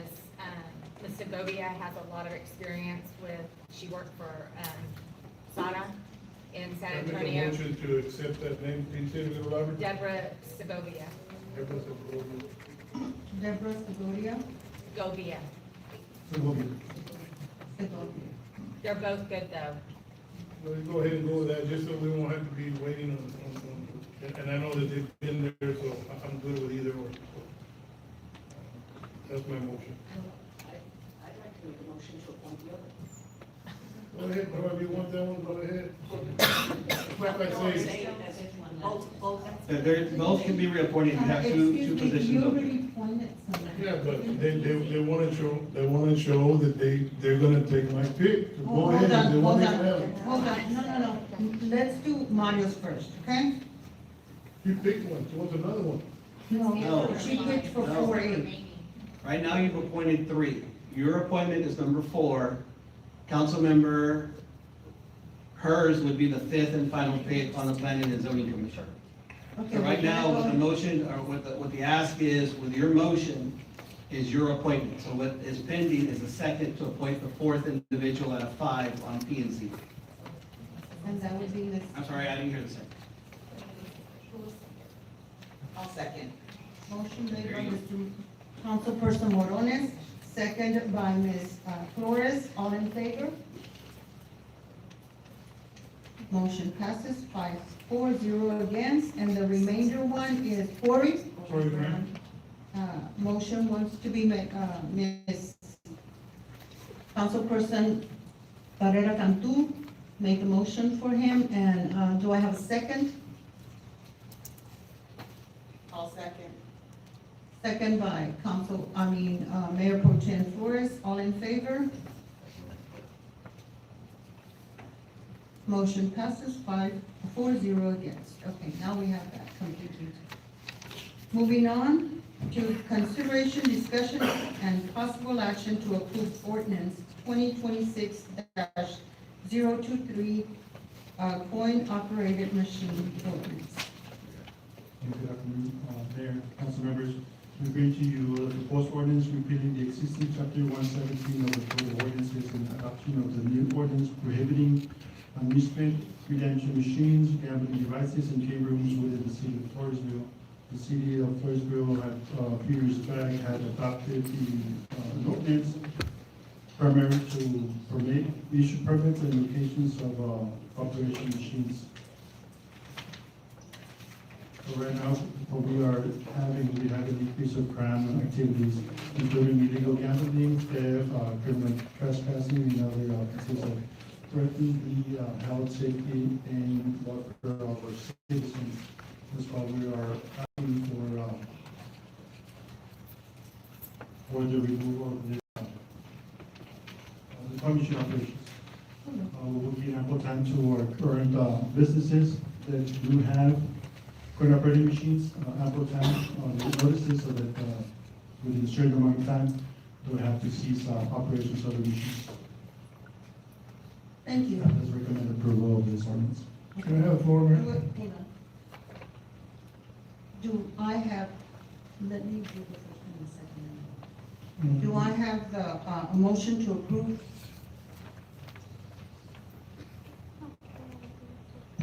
Mayor, I'll make the motion to approve ordinance 2026-023, coin-operated machine ordinance. Do I have a second? Okay. Do I have any comments from the council or from the citizens? I have a comment. So what are we, on this coin, what are we doing, taking the machines out or what? Because I know that there's people out there that have like the teddy bear machines and stuff like that. I'm kind of confused with the thing here. What are we doing with this motion here? Are we taking all the machines out or what? All coin operating machines, yes, sir.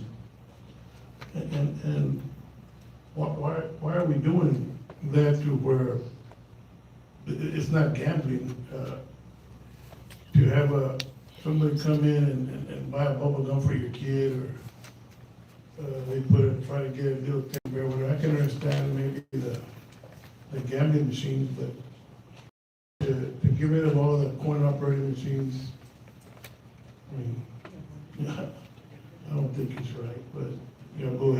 which I gotta do. Thank you. Mayor, I do have a comment. If I can have the floor, please. Go ahead. Yes, ma'am. It does seem counterintuitive to me, that, you know, you talk about illegal gambling and then we have an ordinance, you know, where it was illegal to have these machines in there. You know, I do believe that, you know, there is a way that the city in itself could manage this better. I mean, at the end of the day, it is a revenue source for us, whether we want it or not. People are just gonna go right down the road and do it. You know, the illegal coin operated machines aren't going anywhere. So it does seem counterintuitive. I think the public, you know, I've got a lot of really, really positive feedback about it. You know, I know when people go down to the 181 bar there in Floresville, they enjoy it. They enjoy it. It's something you can do, you know, and, you know, we can potentially get a tax revenue from this. So, you know, to me, it kind of seems deceiving to get rid of this and just take one more thing away from the public, you know, that they enjoy doing. So for that, I'm gonna vote yes.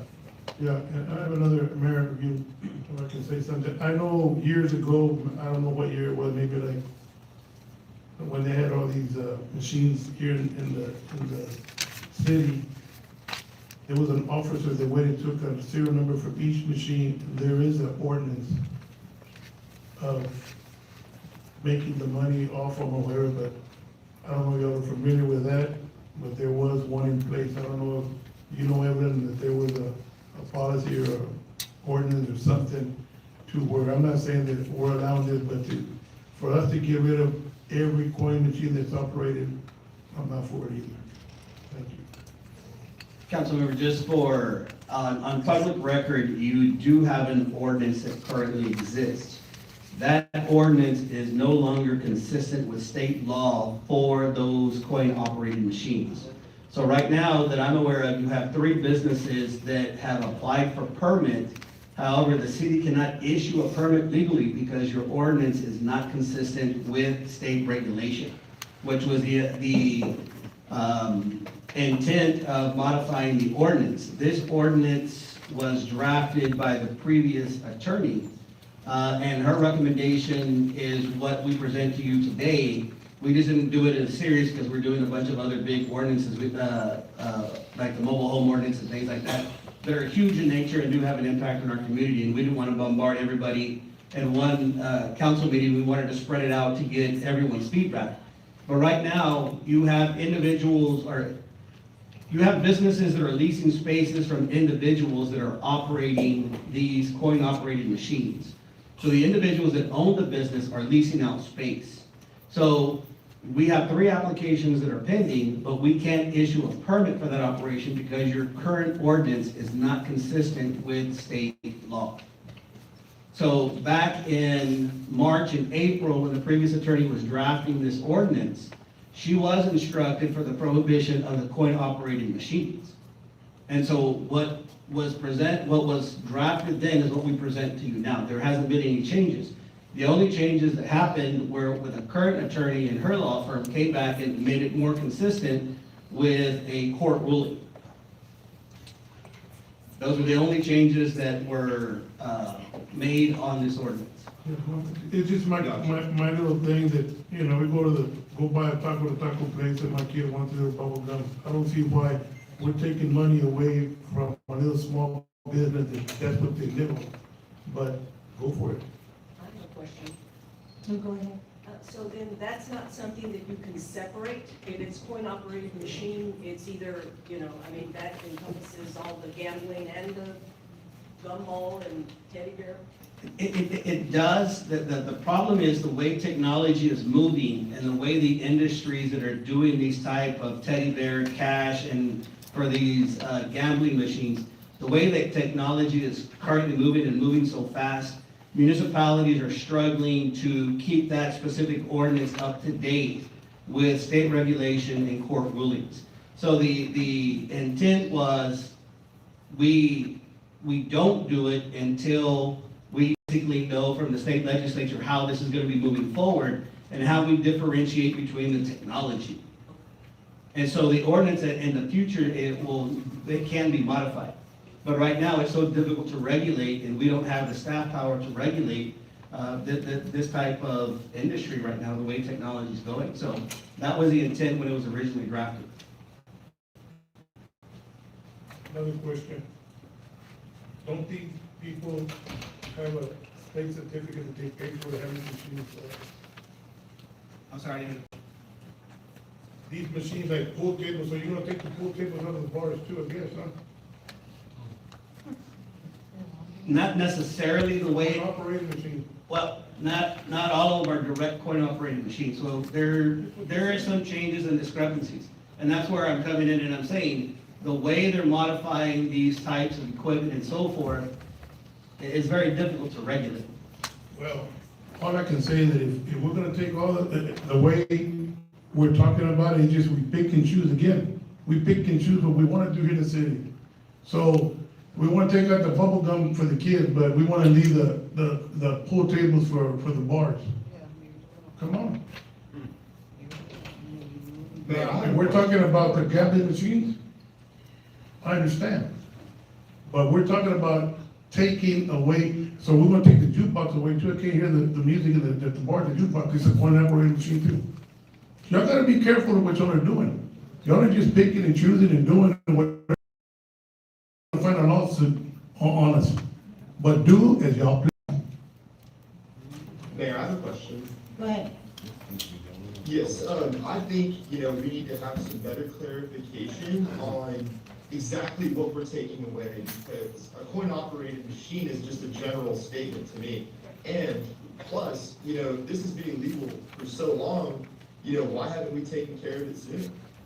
It's just coming up now, and there's a law passed. If I may, when we presented the package, we did have a complete, Everything thorough, is detailed on the specifications of why we were going. I was not gonna go over every sentence of that ordinance or that, No, we get our packages so before, so that we can package was read it. provided to you with the complete We have details the that information. says for this particular ordinance I was gonna be. Yes, all the information is in your package, if y'all would have. That's great. Mm-hmm.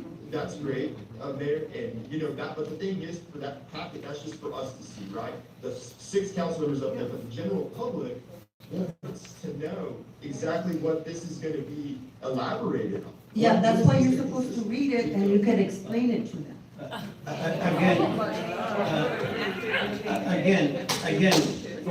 for. Sorry, I didn't mean to say that.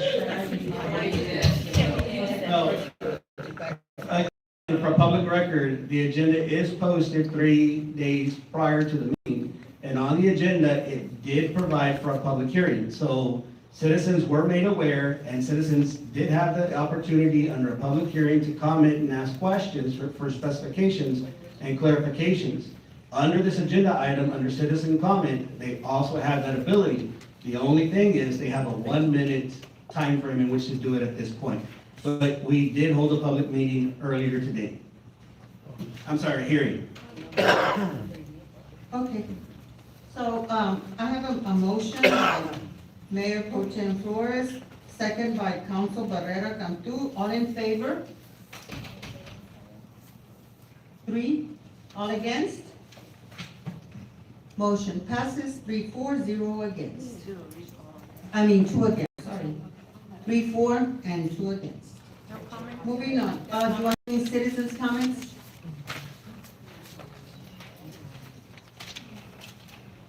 Can any of you up here explain the packet to us so the public can understand? Since y'all all read it. Your mic's off. We don't really wanna go live, so why not let the people know anything? Do one of y'all care to explain to us what that package says so we can understand as the public, since y'all are refusing to, y'all are the only ones who get the packet, so can any of you explain that packet to us so we understand? Exactly what I was trying to say. I would have to read it to you, all Oh, of so it. you did read it? So you did? No, read the whole package. So you didn't read the packet? Mayor, this is for public comment. Again, this for public record, this is not the first time this item has been before this council. So this ordinance has been presented before. It is available online. The packet is available online, and it is visible for our citizens to review. And we also provided public hearing for comments. At that point, There could have been questions for clarifications. Again, it is on public record. It's on public record, but y'all refuse to be transparent to let the citizens know that they can access those public records. I'll respond to that. It says, just so you know, it says amusement redemption machine does not include a machine that awards the user non-cash merchandise, prizes, toys, or novelties solely and directly from the machine, including claw, crane, or similar machines. Just so it does not include those things. I'm glad you read that, but according to the mayor, everybody has, supposedly y'all should have read the packet, so that should be memorized in order for y'all to understand. So nobody reads. We're not that. I just asked if the bubble gum machines were going, and they told me yes. I just wanted to know. So now they're saying no, so. Anybody can relate it to us without having to read a script. Yeah, find this in the packet, but you know what, we need to get the people informed and give it a couple of meetings, a couple of things and stuff like that. Y'all think that y'all are above the law, the ones that are the rule here is the taxpayers. Again, Councilmember, this has been previously and it is on public record in previous meetings and previous discussions. This is not where we give it a minute or two or a day before. So put it on your newsletter, put it on your newsletter. Spending money backwards and forward, you ought to put it on the page of the city website and keep the city more informed with the taxpayers.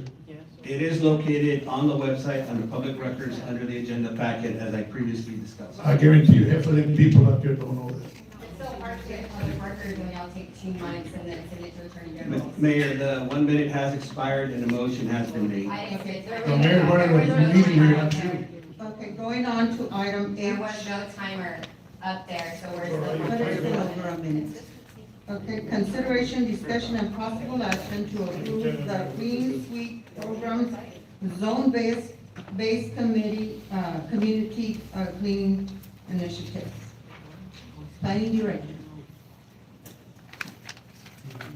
Mayor, council members, we come to you today to present the Clean Sweep program. We will be, next couple of weeks, we will be having going around our different neighborhoods within the city. We have maps that were created to break it into quadrants, so that we're gonna be able to have availability of trash containers or containers in general for our public. We're going to be having, this is to maintain cleanliness in neighborhood and commercial corridors, improve the appearance of public right-of-way and city-owned properties, reducing litter, debris, illegal dumping, and overall growing vegetation. This will be part of our group effort, which will be with our public works, street division, parks and recreation, utilities, code enforcement, and our police department. We will be having a scheduled calendar that will be placed on our city website or our social media, to where we're going to be advising our citizens on the schedules and locations of where this will be available for them to bring their respective appliance or trash, I guess you can say, for the types of collection that will be acceptable, will be household appliances, furniture, trimmings, yard work, non-construction and debris, as determined by city staff. The only things that will not be allowed to be brought to us would be electrical appliances, refrigerators or appliances, cold appliances with freons, hazardous materials, tires, construction debris in general, and medical waste materials. Thank you, Mr. Martinez. I appreciate y'all doing this. It's gonna help clean our city, help keep our city clean, so thank you so much. Do I have a motion to approve this? Mayor, citizen comment, please. I was gonna do it after. Okay, just a reminder. No, okay, I'll do it before. Okay, go ahead. Do I have any citizens comments? Do I have any council comments? Yes, I have Yes, Mayor, I've got a question. Go ahead. Yes, what is the difference between, the Clean Sweep program and the maintenance by the city? So under the maintenance by the city, for your brush pickup, that is governed by the contract with Republic Services, and there is a schedule based off of that. What we're planning to do is for those individuals that have a collection that's sitting there and has been sitting there because of that restricted schedule, there are other individuals that have items that are in their yard that can present possibly a health issue. And we have a lot of debris that's left on our garbage or trash that's left on the city right away. And so this idea is one that we're borrowing from municipalities across the state. And what we do is we put some bins out there, these large roll-off bins. And we go on a Saturday morning, we look for volunteer groups, we look for community service individuals, looking to complete community service hours. And we help and we go clean up our streets. We help pick up that brush, that trash, that garbage, and alleyways, ditches, things of that nature until we fill up those bins. And so the idea is another method for us to make Floresville beautiful. That's a great initiative, sir. So with the bins and stuff, is Republic gonna be providing those big bins, or is it an outside source or outside company? Our wastewater department owns 4 bins. I couldn't hear what you said. Our wastewater department, they own 4 bins. Oh, okay, gotcha. Sounds good. Thank you. I have a question. How much is this gonna be a total cost? I know that they're making it sound pretty where everybody's gonna come and get together, but I don't think everybody's gonna get together. What would be the cost for this program? Don't know. I mean, it depends on the volunteering. I know. It shouldn't cost us more than about $5,000. With the workers working and putting their time in. in You're terms not of- putting the time of what you're paying them. Well- You're actually taking an employee off of what he's doing to do this other job. So he's gonna do it voluntarily or what? No, sir. I mean, employees can volunteer their own time. That is correct. But we can also flex individuals within their work schedules to assist. We're not talking every single member of Public Works to be up there at one time. We just need somebody to help us operate equipment if it's needed for safety purposes, because we can't allow anyone to work our equipment other than ourselves, and to assist the loading into the bins. So it's minimal staff. So, do we have a little budget or something to where we're gonna just, when I ask the question later on, is this all we spend, or do we spend $10,000, $20,000? Are we gonna keep it separate of what y'all are paying out? Sure, I will make sure I Okay, keep the tally thank of you. the hours, who's volunteering, that kind of thing, just so we can report back if this is a successful program or not. And I don't know if for some reason, maybe, I don't know if y'all got together with Republic, and maybe there's something Republic can do to help us out with what you're saying that you wanna do, that you get with Republic and try to see if they're willing to do something for the city since they've been here and all that. I know Terry's on the audience, I don't know, I don't try to put Terry in the spot, but did y'all kind of work hand in hand with Terry of the situation y'all wanna do, or you just wanna just do something different? Because I'm pretty sure Terry's been working with us for many years, and he's always been backwards and forwards for the employees, for the city, so I was just wondering if you had any contact with maybe talking to Terry, maybe working things together to do what you're doing, that way you got some extra help, and it's all fine and dandy with people helping out and all that, I don't have a problem with it. But did you maybe meet with Mr. Terry from Republic to try to work something out to better the city? Councilmember, it is on public record. During the budget session, we did discuss the Republic, we did discuss brush pickup. They're not aware of this specific initiative. The initiative is covered on the discussions we had with Republic Services. And we're looking at changing that schedule. They are currently preparing options for us under their contract and what the financial impact will be in order to help implement this program. They've been very generous in terms of sponsorships. We can always look for sponsorships from local businesses to help offset the costs. But yes, for Public Services, we are in discussions with them to try to help keep Floresville cleaner in these efforts and assisting. One of the options that we discussed that we took off the table was the fact that we closed down the bins, I think we call that the recycling center, I've heard different names for it, but where individuals can still go and collect, but we are looking at doing quadrants like we did back in the day where 60 people could sign up and they would hit a certain quadrant every quarter, every month, and so forth. So yes, options have been discussed with Republic Services, as we previously discussed in a public meeting for the budget. So you're telling me that you did discuss this program, that anything to try to help Sir, you? I just said we did not discuss the specific program. We discussed options that would increase services to what would assist with this program. You know, that's not working together, you know. To me, that's fine, but you answered my question. You know, we need to talk to one another. He's providing services for the city. He's doing a great job. It's Republic, he's builds backwards and forward. And I know that he will be willing to help you out on anything that you're trying to do. But you don't reach out to people to try to help you, to make your job easier. Again, as I stated, we have reached out to Republic Services. It is on public record. We have met. They are working on options to modify the contract or assist in ways to help increase these types of efforts for the cleaning of the city. But I guarantee you will come up here pretty quick and the trash company, or the trash will go up. You're gonna put a bid on it. Thank you. I have a question. Yes, go ahead, Ms. I just, for clarification, it says items not accepted, electrical appliances of any kind, and then further down it says, appliances that have Freon. So what is it exactly?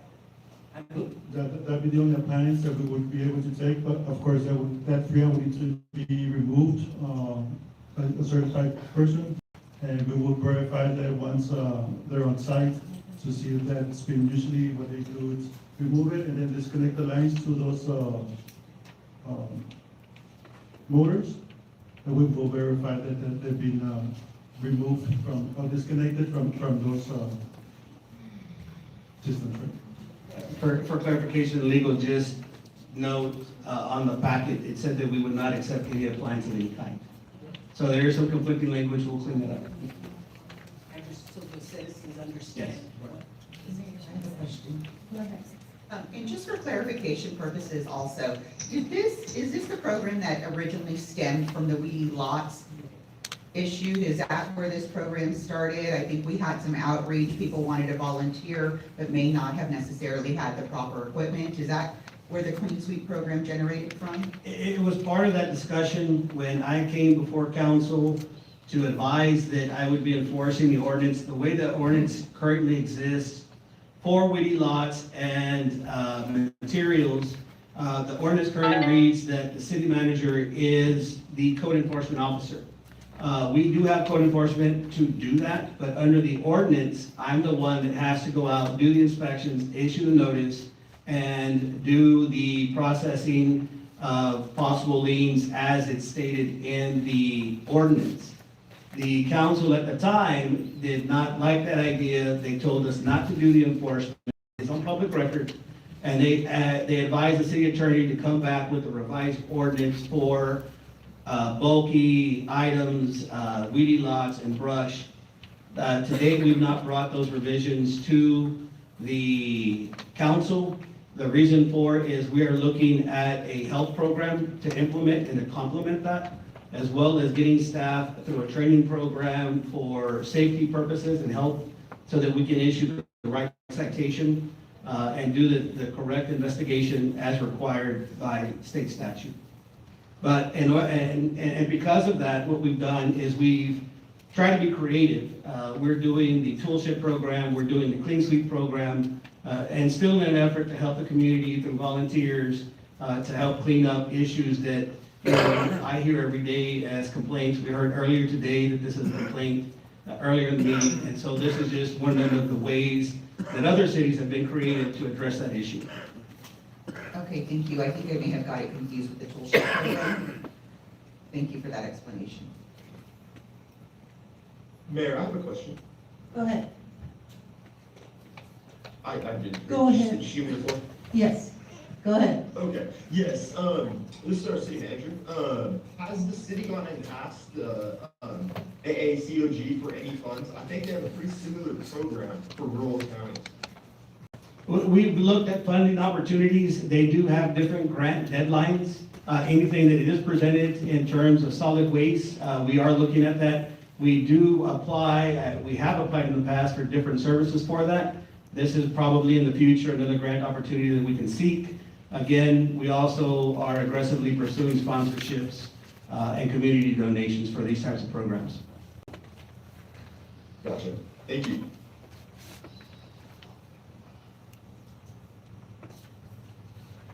We have a motion for this. Mayor, I'll make a motion to approve the Clean Sweep Program Zone-Based Community Cleaning Initiative. Do I have a second? I'll second. Motion made by Mayor Pro Tem Francis Flores, second by Councilwoman Barrera Cantu. All in favor?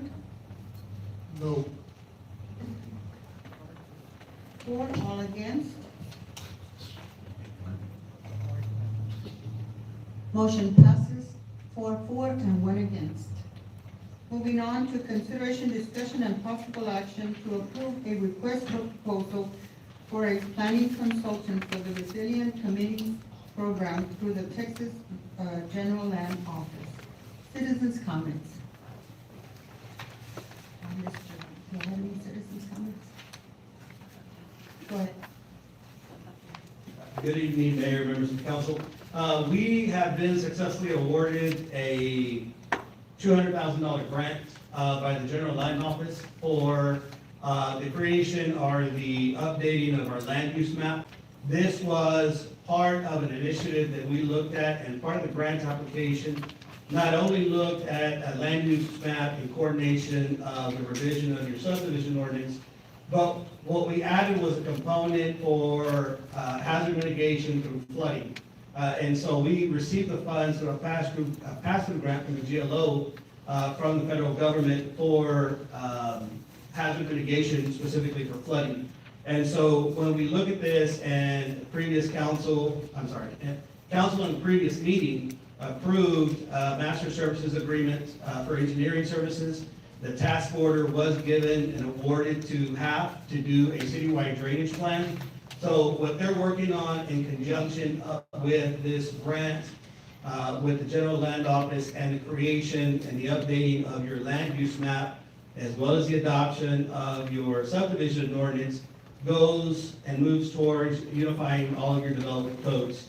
What we're requesting is to solicit authorization to solicit a request for proposals for the planning services for that, as well as the grant administration for that in terms of services.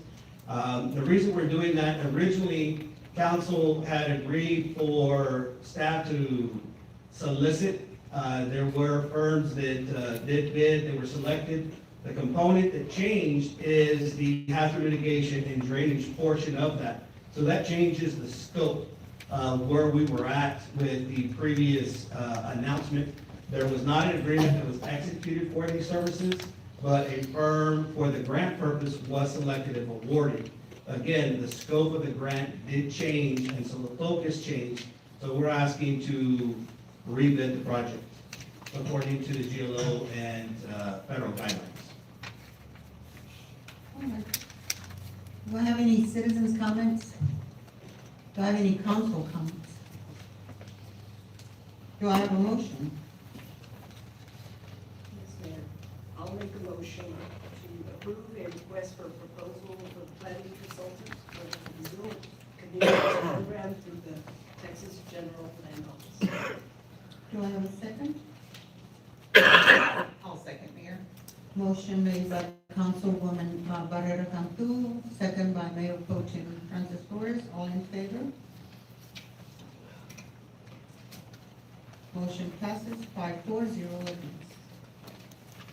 Item J, consideration, discussion, and possible action to approve new members to the Floresville Economic Development Board to include any reappointments of current members, appointments to fill vacancies, and or replace existing members. Good evening, Mayor and members of the council. This is a repeat item. Right now, we do have 2 vacancies. Those belong to Councilmember Lambert and Councilmember Morones. Earlier in the agenda, there was the appointment of David Jimenez, a current member of FEDC, to the chair of the planning and zoning. So you would need a motion or a separate motion to remove and replace that individual. And because of that, we would need at least 1 appointment in order to maintain a quorum for the FEDC. We're doing comments now or comments later or what? You can make your comment if you want. Go ahead. I'm gonna vote no on that one just because we don't know if that man wants to resign or he doesn't. My vote would just say until I get a clarification, didn't get no clarification from him, so I would just vote no as a courtesy too. The motion is if you want to appoint someone, have you? No, he said that they're gonna take up that he met with whoever guy is gonna take up, I'm not for that. Well, we're not there yet. Well, that's what he's saying. Mayor. Go ahead. May I make an appointment, motion, please? Yes. Yes, ma'am. I would like to appoint Crystal Starks. Okay. I have a motion for Crystal. Do I have a second? I second. Second by Mr. Councilperson Morones. All in favor? Motion passes 5-4-0 against. I'll make a motion to appoint Juan Diaz. A motion has been made by Mr. Morones to appoint Juan Diaz. All in favor? Do I have any, I'm sorry, do I have any comments? Okay, all in favor? Mayor, you need a second. I'm sorry. Motion made by Mario, seconded by, do I have a second? I'll second. I have a question. According to our policy, this is for FEDC, I don't know if it applies, but I thought you couldn't do business or have a business with the city. And don't we do something, I believe he spoke for his shelter, the animal shelter, I believe? Oh. He's a volunteer, he's nothing to do with it. Oh, okay, I just wanted that clarification. On that, in terms, the policy does state that you cannot work for or be employed for an organization that does business with the city or a corporation or an agency of the city. Volunteers, I don't believe the policy addresses that. It's silent, so I would have to defer to legal on that. That's my motion, and if for some reason he can't, and he works there, or he has business, or he has anything, we can do whatever, but right now, as of I know, he's a volunteer for the Wilson County No-Kill. Now, if he does business with y'all, I don't know. No? Is Juan Diaz here? Yes. You want to clear that, Mr. Diaz, for me? We do not do business with the city of Floresville. There's no contract put in place, it has been presented, but nothing has been approved. But they always got problems with my appointment, so we'll see how it goes. That's why I told you, we'll see how it goes. And we're already seeing how it's going. I'll second, I'm okay with it, as long as he's a volunteer, I'll second. Motion made by Mr. Morones, second by Ms. Flores. All in favor? Motion passes 5-4-0 against. Thank you. You still have the replacement of Mr. Jimenez. So you need a motion to remove, and I don't know if you want to appoint at this time, your discretion, sir. Yes, I'll make the motion to remove David Jimenez from the FEDC board and appoint Nannette Sanchez in his place. Motion made by Mr. Cantu. All in favor? Mayor. Do I have a second? I'm I'll sorry. second. Okay. Yes. Yes. Thank you, Okay. Mayor. I appreciate that. Just like I say, I don't have a problem with Nannette, she's a good person too, but just because I don't know what, the guy we're getting rid of, I don't know if he wants to get out or not, so my vote would be no. Thank Motion made by Mr. Cantu, second by Ms. Flores, all in favor? Okay? Okay. 3, 4, and against? 3, 4, 2 against. Motion passes. Moving on to consideration and possible action to approve a master service agreement proposal for TRC to prepare a drainage analysis of the Standish Road, area bounded by Standish Street to the southeast, 4th Street to the southwest, Plum Street to the northwest, and US 181 to the northeast. City Manager. Good evening, Mayor, members of the council. This was one of the items we had brought to you previously under executive session to look at possible property acquisition for drainage within this area. And we're looking at doing additional drainage improvements. This is a task order, it is an amendment to the master services agreement. You do have that as part of your packet. I believe this was sent to legal for review. Staff recommends approval. All right, do I have any comments from our citizens? Do I have any comments from our council? I have comments. I'm glad that this is getting done. It seems like drainage is a big issue in Floresville. You hear it from many, many citizens, so I'm glad that y'all are moving on. Do I have any more citizens, Council, Mayor, from the council? The city has never adopted an impact fee for this. No, sir. We currently have an agreement, or we're establishing an agreement for impact fees for drainage. Again, as previously stated, HAP is working on a citywide master drainage plan. But the proposal says it's an update to our impact fees, but we have never done that. That's correct. What we want to do is look at amending the ordinance to create. So that is what the purpose of the update is for. So how would that look? What are we looking at? Well, that's what this agreement is for us to determine what that would look like. It will still come back to you for consideration and approval. Thank you. Do I have a motion for this?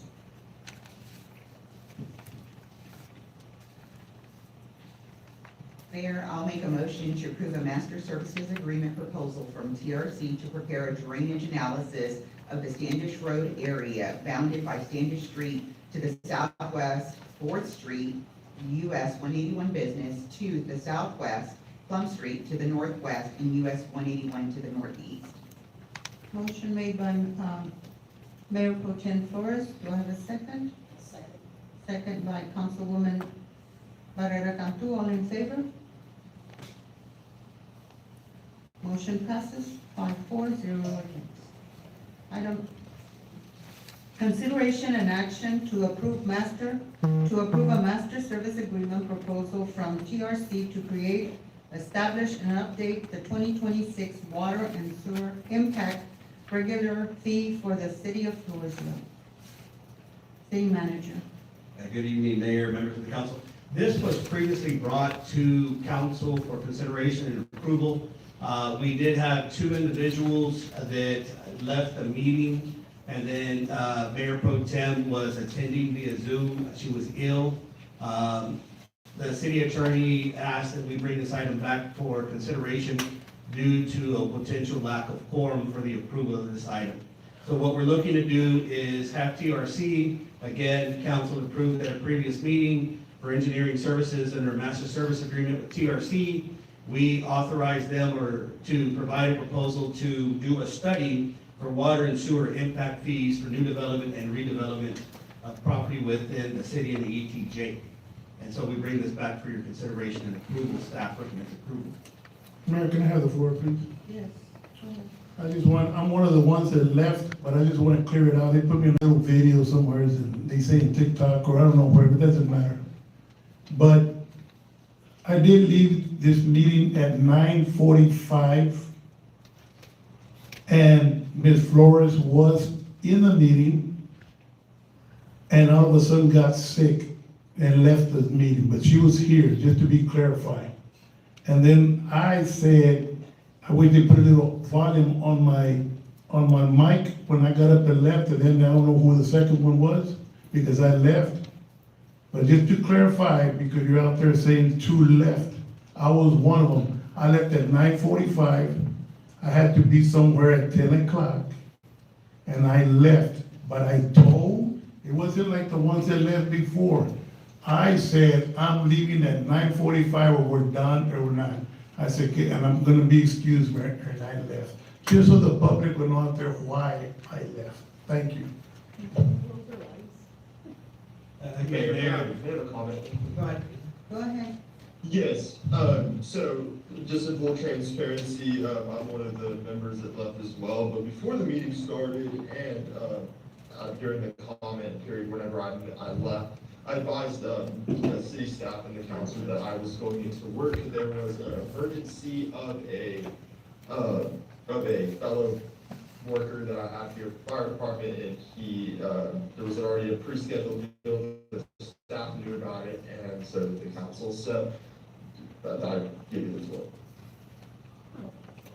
And Mayor, the statement was made reflecting the public record that we are bringing this back due to concerns of a lack of a quorum for the approval of this item, which is why we're bringing it back to you for approval. Thank you. Do I have any citizens' comments on this? Do I have a motion? Mayor, I'll make a motion to approve the master service agreement proposal from TRC to create, establish, and update the 2026 water and sewer impact regular fee for the city of Floresville. Do I have a second? I'll second. Motion made by Mayor Pro Tem Flores, second by Councilwoman Barrera Cantu. All in favor? Motion passes 5-4, 0 against. Item M, consideration and possible action to approve registration, travel, and related expenses for city council members to attend the 2026 Texas Municipal League Annual Conference and Exhibition. City Secretary. Yes, good evening, Mayor and Council. This is also an item that we were advised to bring back to the previous meeting. I actually have the prices on there, so I went ahead and added that. I know it was approved at that time. I still don't know who would like to go or who would not like to go to the TMO conference. I would not participate this year. I will not be participating either.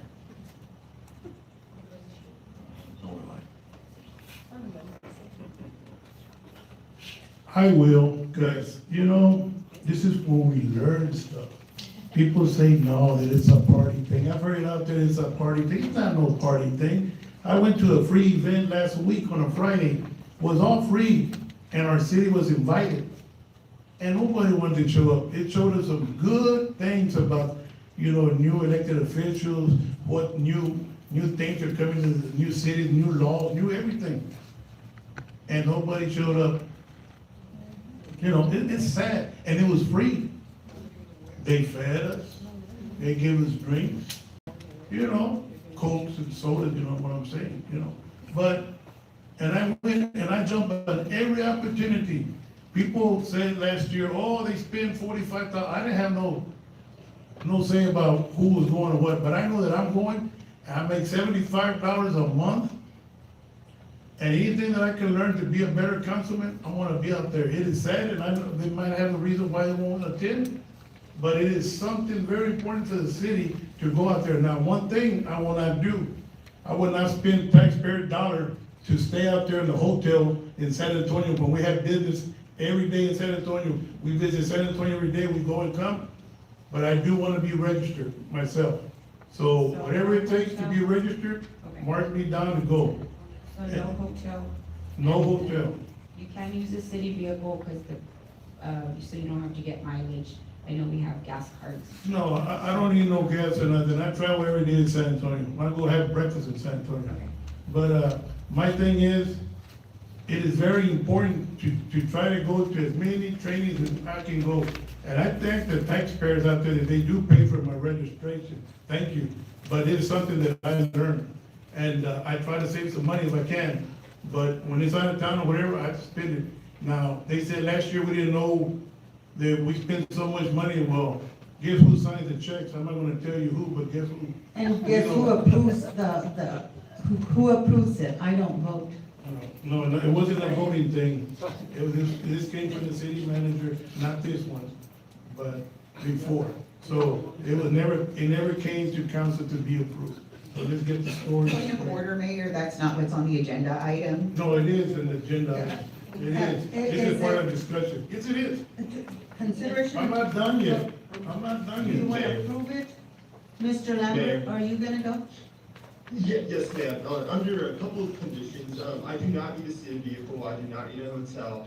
I just want to go on the condition, and I've got a comment for it, in my personal opinion, I think the council should go because we learn a lot of new things, and with the state of our council right now, we need all the continued education we can possibly get. So I advise everybody to go, to be honest, but, yeah, you learn a lot of things, right? You learn about policy, you learn about new laws, you learn about what's going on in the state of Texas, and also, one of the greatest parts about it is the camaraderie you meet with your fellow cities, right? You're able to pick up on ideas on what they're doing, what makes their city work, right? We're different cities, different entities, different municipalities, but to be able to cherry pick some ideas, I know I've got a couple of mentors from the city of Live Oak, from the city of San Antonio, from the city of Bernie, I've picked up on a lot of different things and ideas to be able to continue to move our city forward.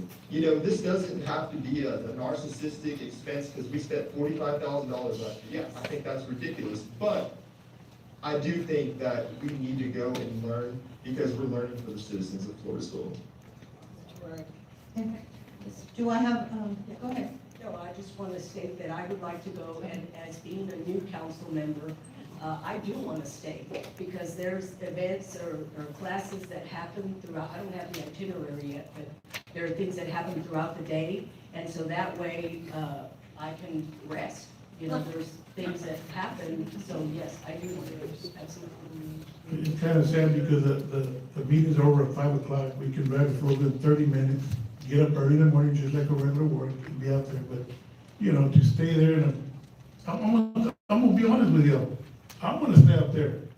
And I already reserved my motel. I'm paying for my motel. I don't need the city to pay for my motel that close. But maybe it's the party that we stayed afterwards and we can't make it home early enough. I don't know. Thank you.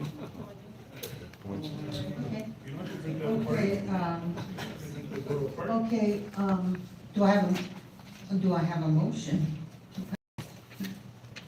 Mayor, I'll make a motion to approve registration, travel, and related expenses for city council members to attend the 2026 Texas Municipal League Annual Conference and Exhibition. Do I have a second? A second. Motion made by Mayor Pro Tem Francis Flores, second by Councilperson Mario Morones. All in favor? Motion passes 5-4-0 against. Item N, consider and possible action to amend the city council policy related to the use of public funds adopted on January the 8th, 2026. City Attorney. Mayor, I'll take this item. On this item, this policy was approved back in January of this year. The two previous attorneys had worked on this travel policy at the request of council. The last policy was approved in January, which created confusion and conflicting languages, sentences and paragraphs where we talked about travel for council reimbursements, as well as sponsorships for events and how the city would handle sponsorships moving forward. What I did at this last meeting, for the same reason for L&M, we're bringing it back. At that meeting, I did request that it be tabled. I believe that that policy that was approved in January of 2026 actually needs to be separated into two different policies.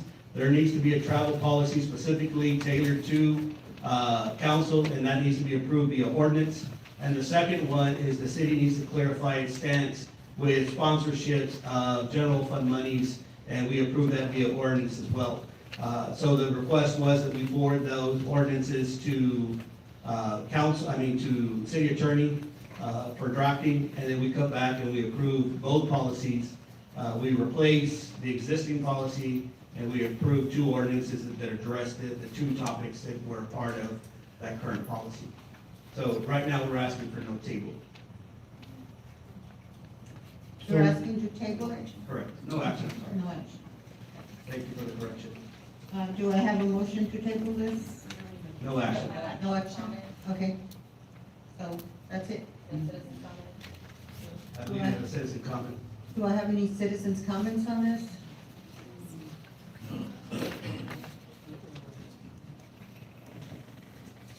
So since we're speaking about January the 8th of this year, this body adopted a policy on the use of public funds that day. That same day, public funds was used to pay off Stefano Cantu and reverse his termination.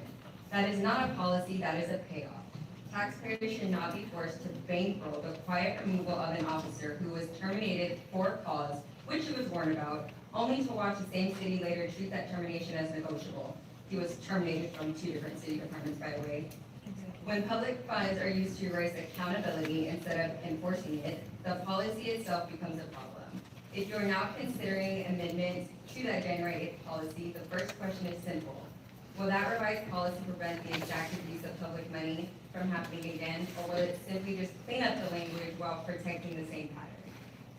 I'm asking you for three separate things on the record. 1, full transparency on every dollar spent related to the Stefano Cantu termination settlement and any related payouts, since it has taken y'all 2 months to give me those public records. 2, clear language in any amended policies that prohibits the use of public funds to reserve or neutralize Ma'am, disciplinary ma'am, your time is of up. sworn officers. Thank you.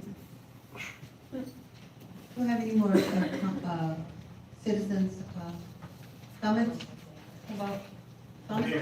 Mayor, just for the record, for public record, the city cannot confirm or deny any actions.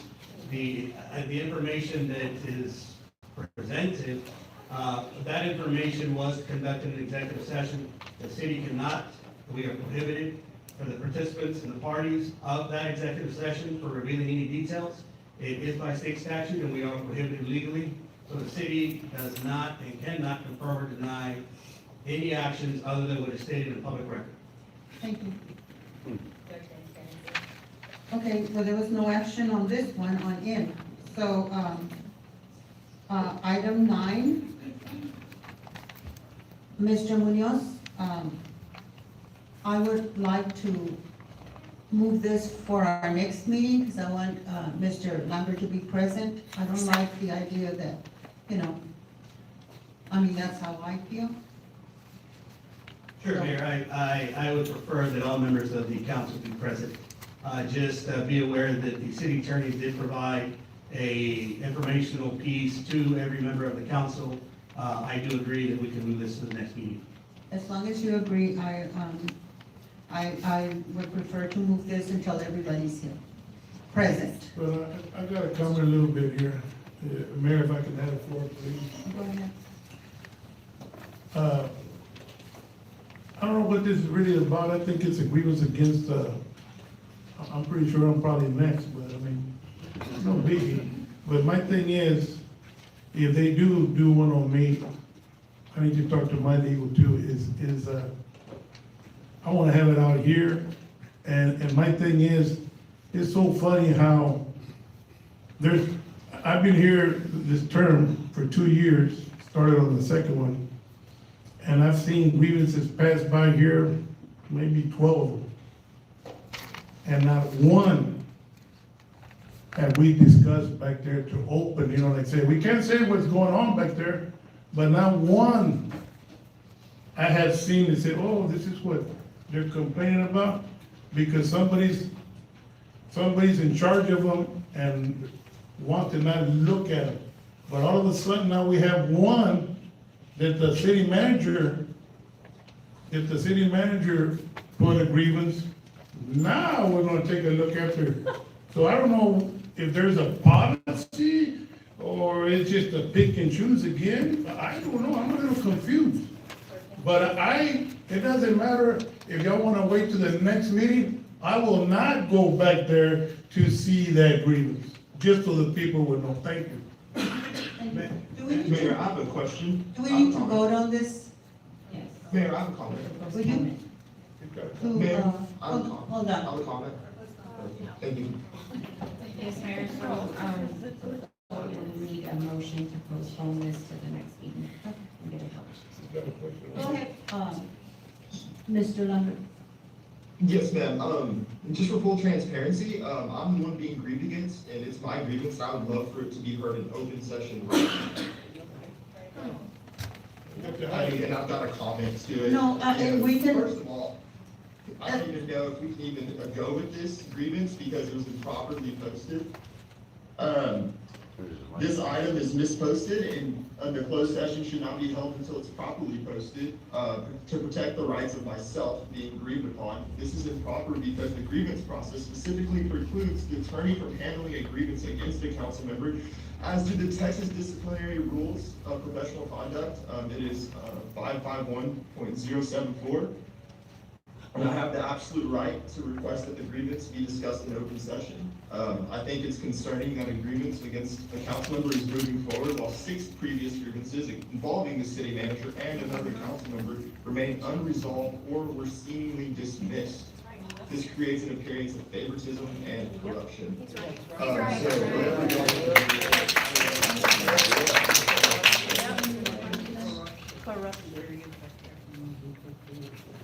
Again, if there was any, we will look and see if it was posted properly, if it was not, that another reason to postpone it till the next meeting.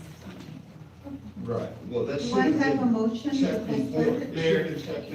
Mayor, if I may, since apparently, and I'll address this without violating executive session, since there continues to be this repeated and now grossly exaggerated concern about the number of grievances that have been brought before me. Well, they're all. Under public I'm here, record. we're here. I'm here.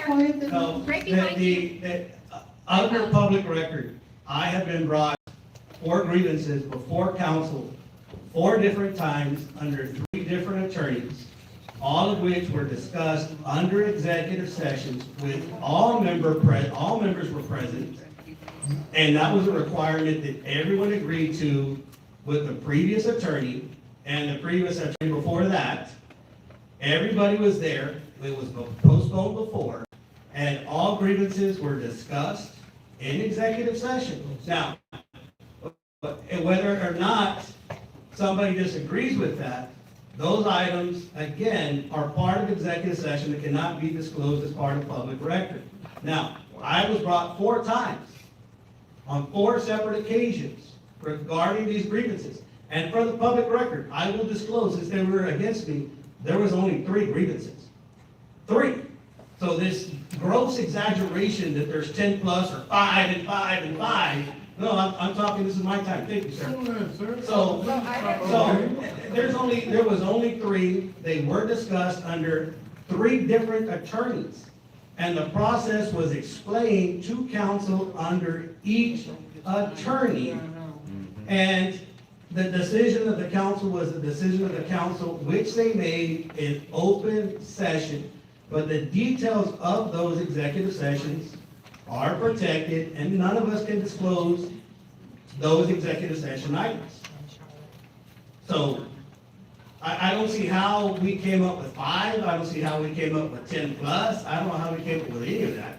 I'm publicly disclosing. I can name them. I'm publicly disclosing what was presented as a formal grievance in executive session because I have the right to do that. I know. And I'm telling you, anybody can come back and say, well, there's 20 more, whatever. There was only 3 that were presented in executive session, and they were discussed as per the direction of the attorney. Now, whether members like that or don't like that, hey, this is a decision of the majority. Action was taken and reconvened after executive session, and that's where it is. Whether individuals liked it or they didn't like it. Action was taken. Mayor, can I have the floor, Thank please? you. Well, if you're done, I'm sorry to interrupt. Go ahead if you're not done. No, I'm pretty much done. I mean, it's. Okay, well, if I can have the floor, Mayor, please. I'm not saying you have 10 grievances. I'm talking You said I about, had 5. no, I didn't say you had five. It's on Well, public there's a record. new one coming, so I might have counted that one. But anyways, but what I'm saying is, I didn't say five, you can go back on the minutes, what I'm It is a saying. public record, sir. It doesn't matter what you have. It Let me does tell you matter. something. Let me tell you something, sir. I'm talking about grievances with old council people, with other, I've seen a bunch, that's what I'm saying. I'm not saying on you. I'm saying in 2 years, there was council people that put grievances against each other, there was mayors that put against each other, there was city managers before you that put grievances. So I've gone through all the grievances, and you can say, I'm not gonna say what the grievances are about, but I have never once sat back there and openly discussed anything about a grievance of any kind. I'm not saying that all 10 are yours or 5 are yours, I'm talking about, I've seen them. They're public records, I can order them and say, hey, where they at? I'm not saying you might have 2 or 3, whatever. But I have never discussed none, and I can't tell the people what it's about. I know that, I know the law. But to say that it's sad that we can't go and look at a grievance that somebody filed and discuss it, and to say that it's gone through 3 attorneys. I haven't gone through this attorney for any kind of grievance. I wasn't referencing to this attorney. You said all the attorneys, 3 of them, you said. Yes, You only been here with 2. Actually, there was a third attorney with the last firm. There were 3 attorneys. But anyways, but it's nothing against you. I'm just saying, all of a sudden, we wanna look at grievances because you filed one. There's city council people that filed them. There's, citizens that filed them. There's another one that filed them. And none of them were heard. Again, we can't comment. No, we're not gonna comment. We can't substantiate whether they were discussed or not discussed. I mean, that is what you want to say. I can tell you, I was in the room, we followed the discretion of the attorney, and even then, you said you didn't agree with it, and if I recall correctly, it's in public record, you walked out on one of them. So. Hold on, let me tell you something. I walked out when we were hiring the city manager, the city attorneys. I never walked out, I came back in, so you keep saying that lie. Show it to me on records that I walked out of that meeting.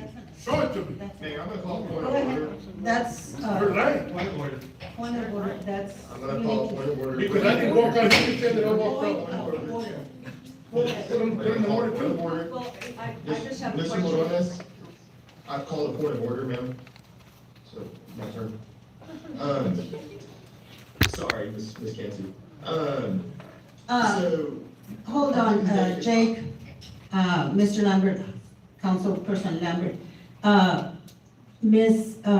Pereira Cantu was speaking. I don't know if you heard her.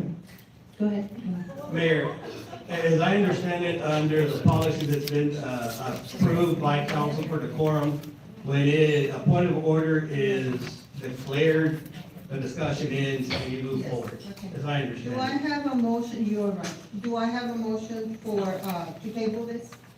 Mayor, I'll make a motion to table the executive session pursuant to provisions of Chapter 551 Texas Government Code for the city council to meet in closed session to discuss item 9.1 on the August 26th meeting. Do I have a second? Motion made. Mayor, I have a comment. It's a dead item, because you said point of order. Point of order, under the decorum policy, there's no longer any discussion. There's no That's a longer- policy approved for council. Okay, motion made by Ms. Councilperson Flores, second by Ms. Pereira Cantu, all in favor? Motion, all against? Motion passes 3-4-0. With that said, I need a motion to, motion adjourned.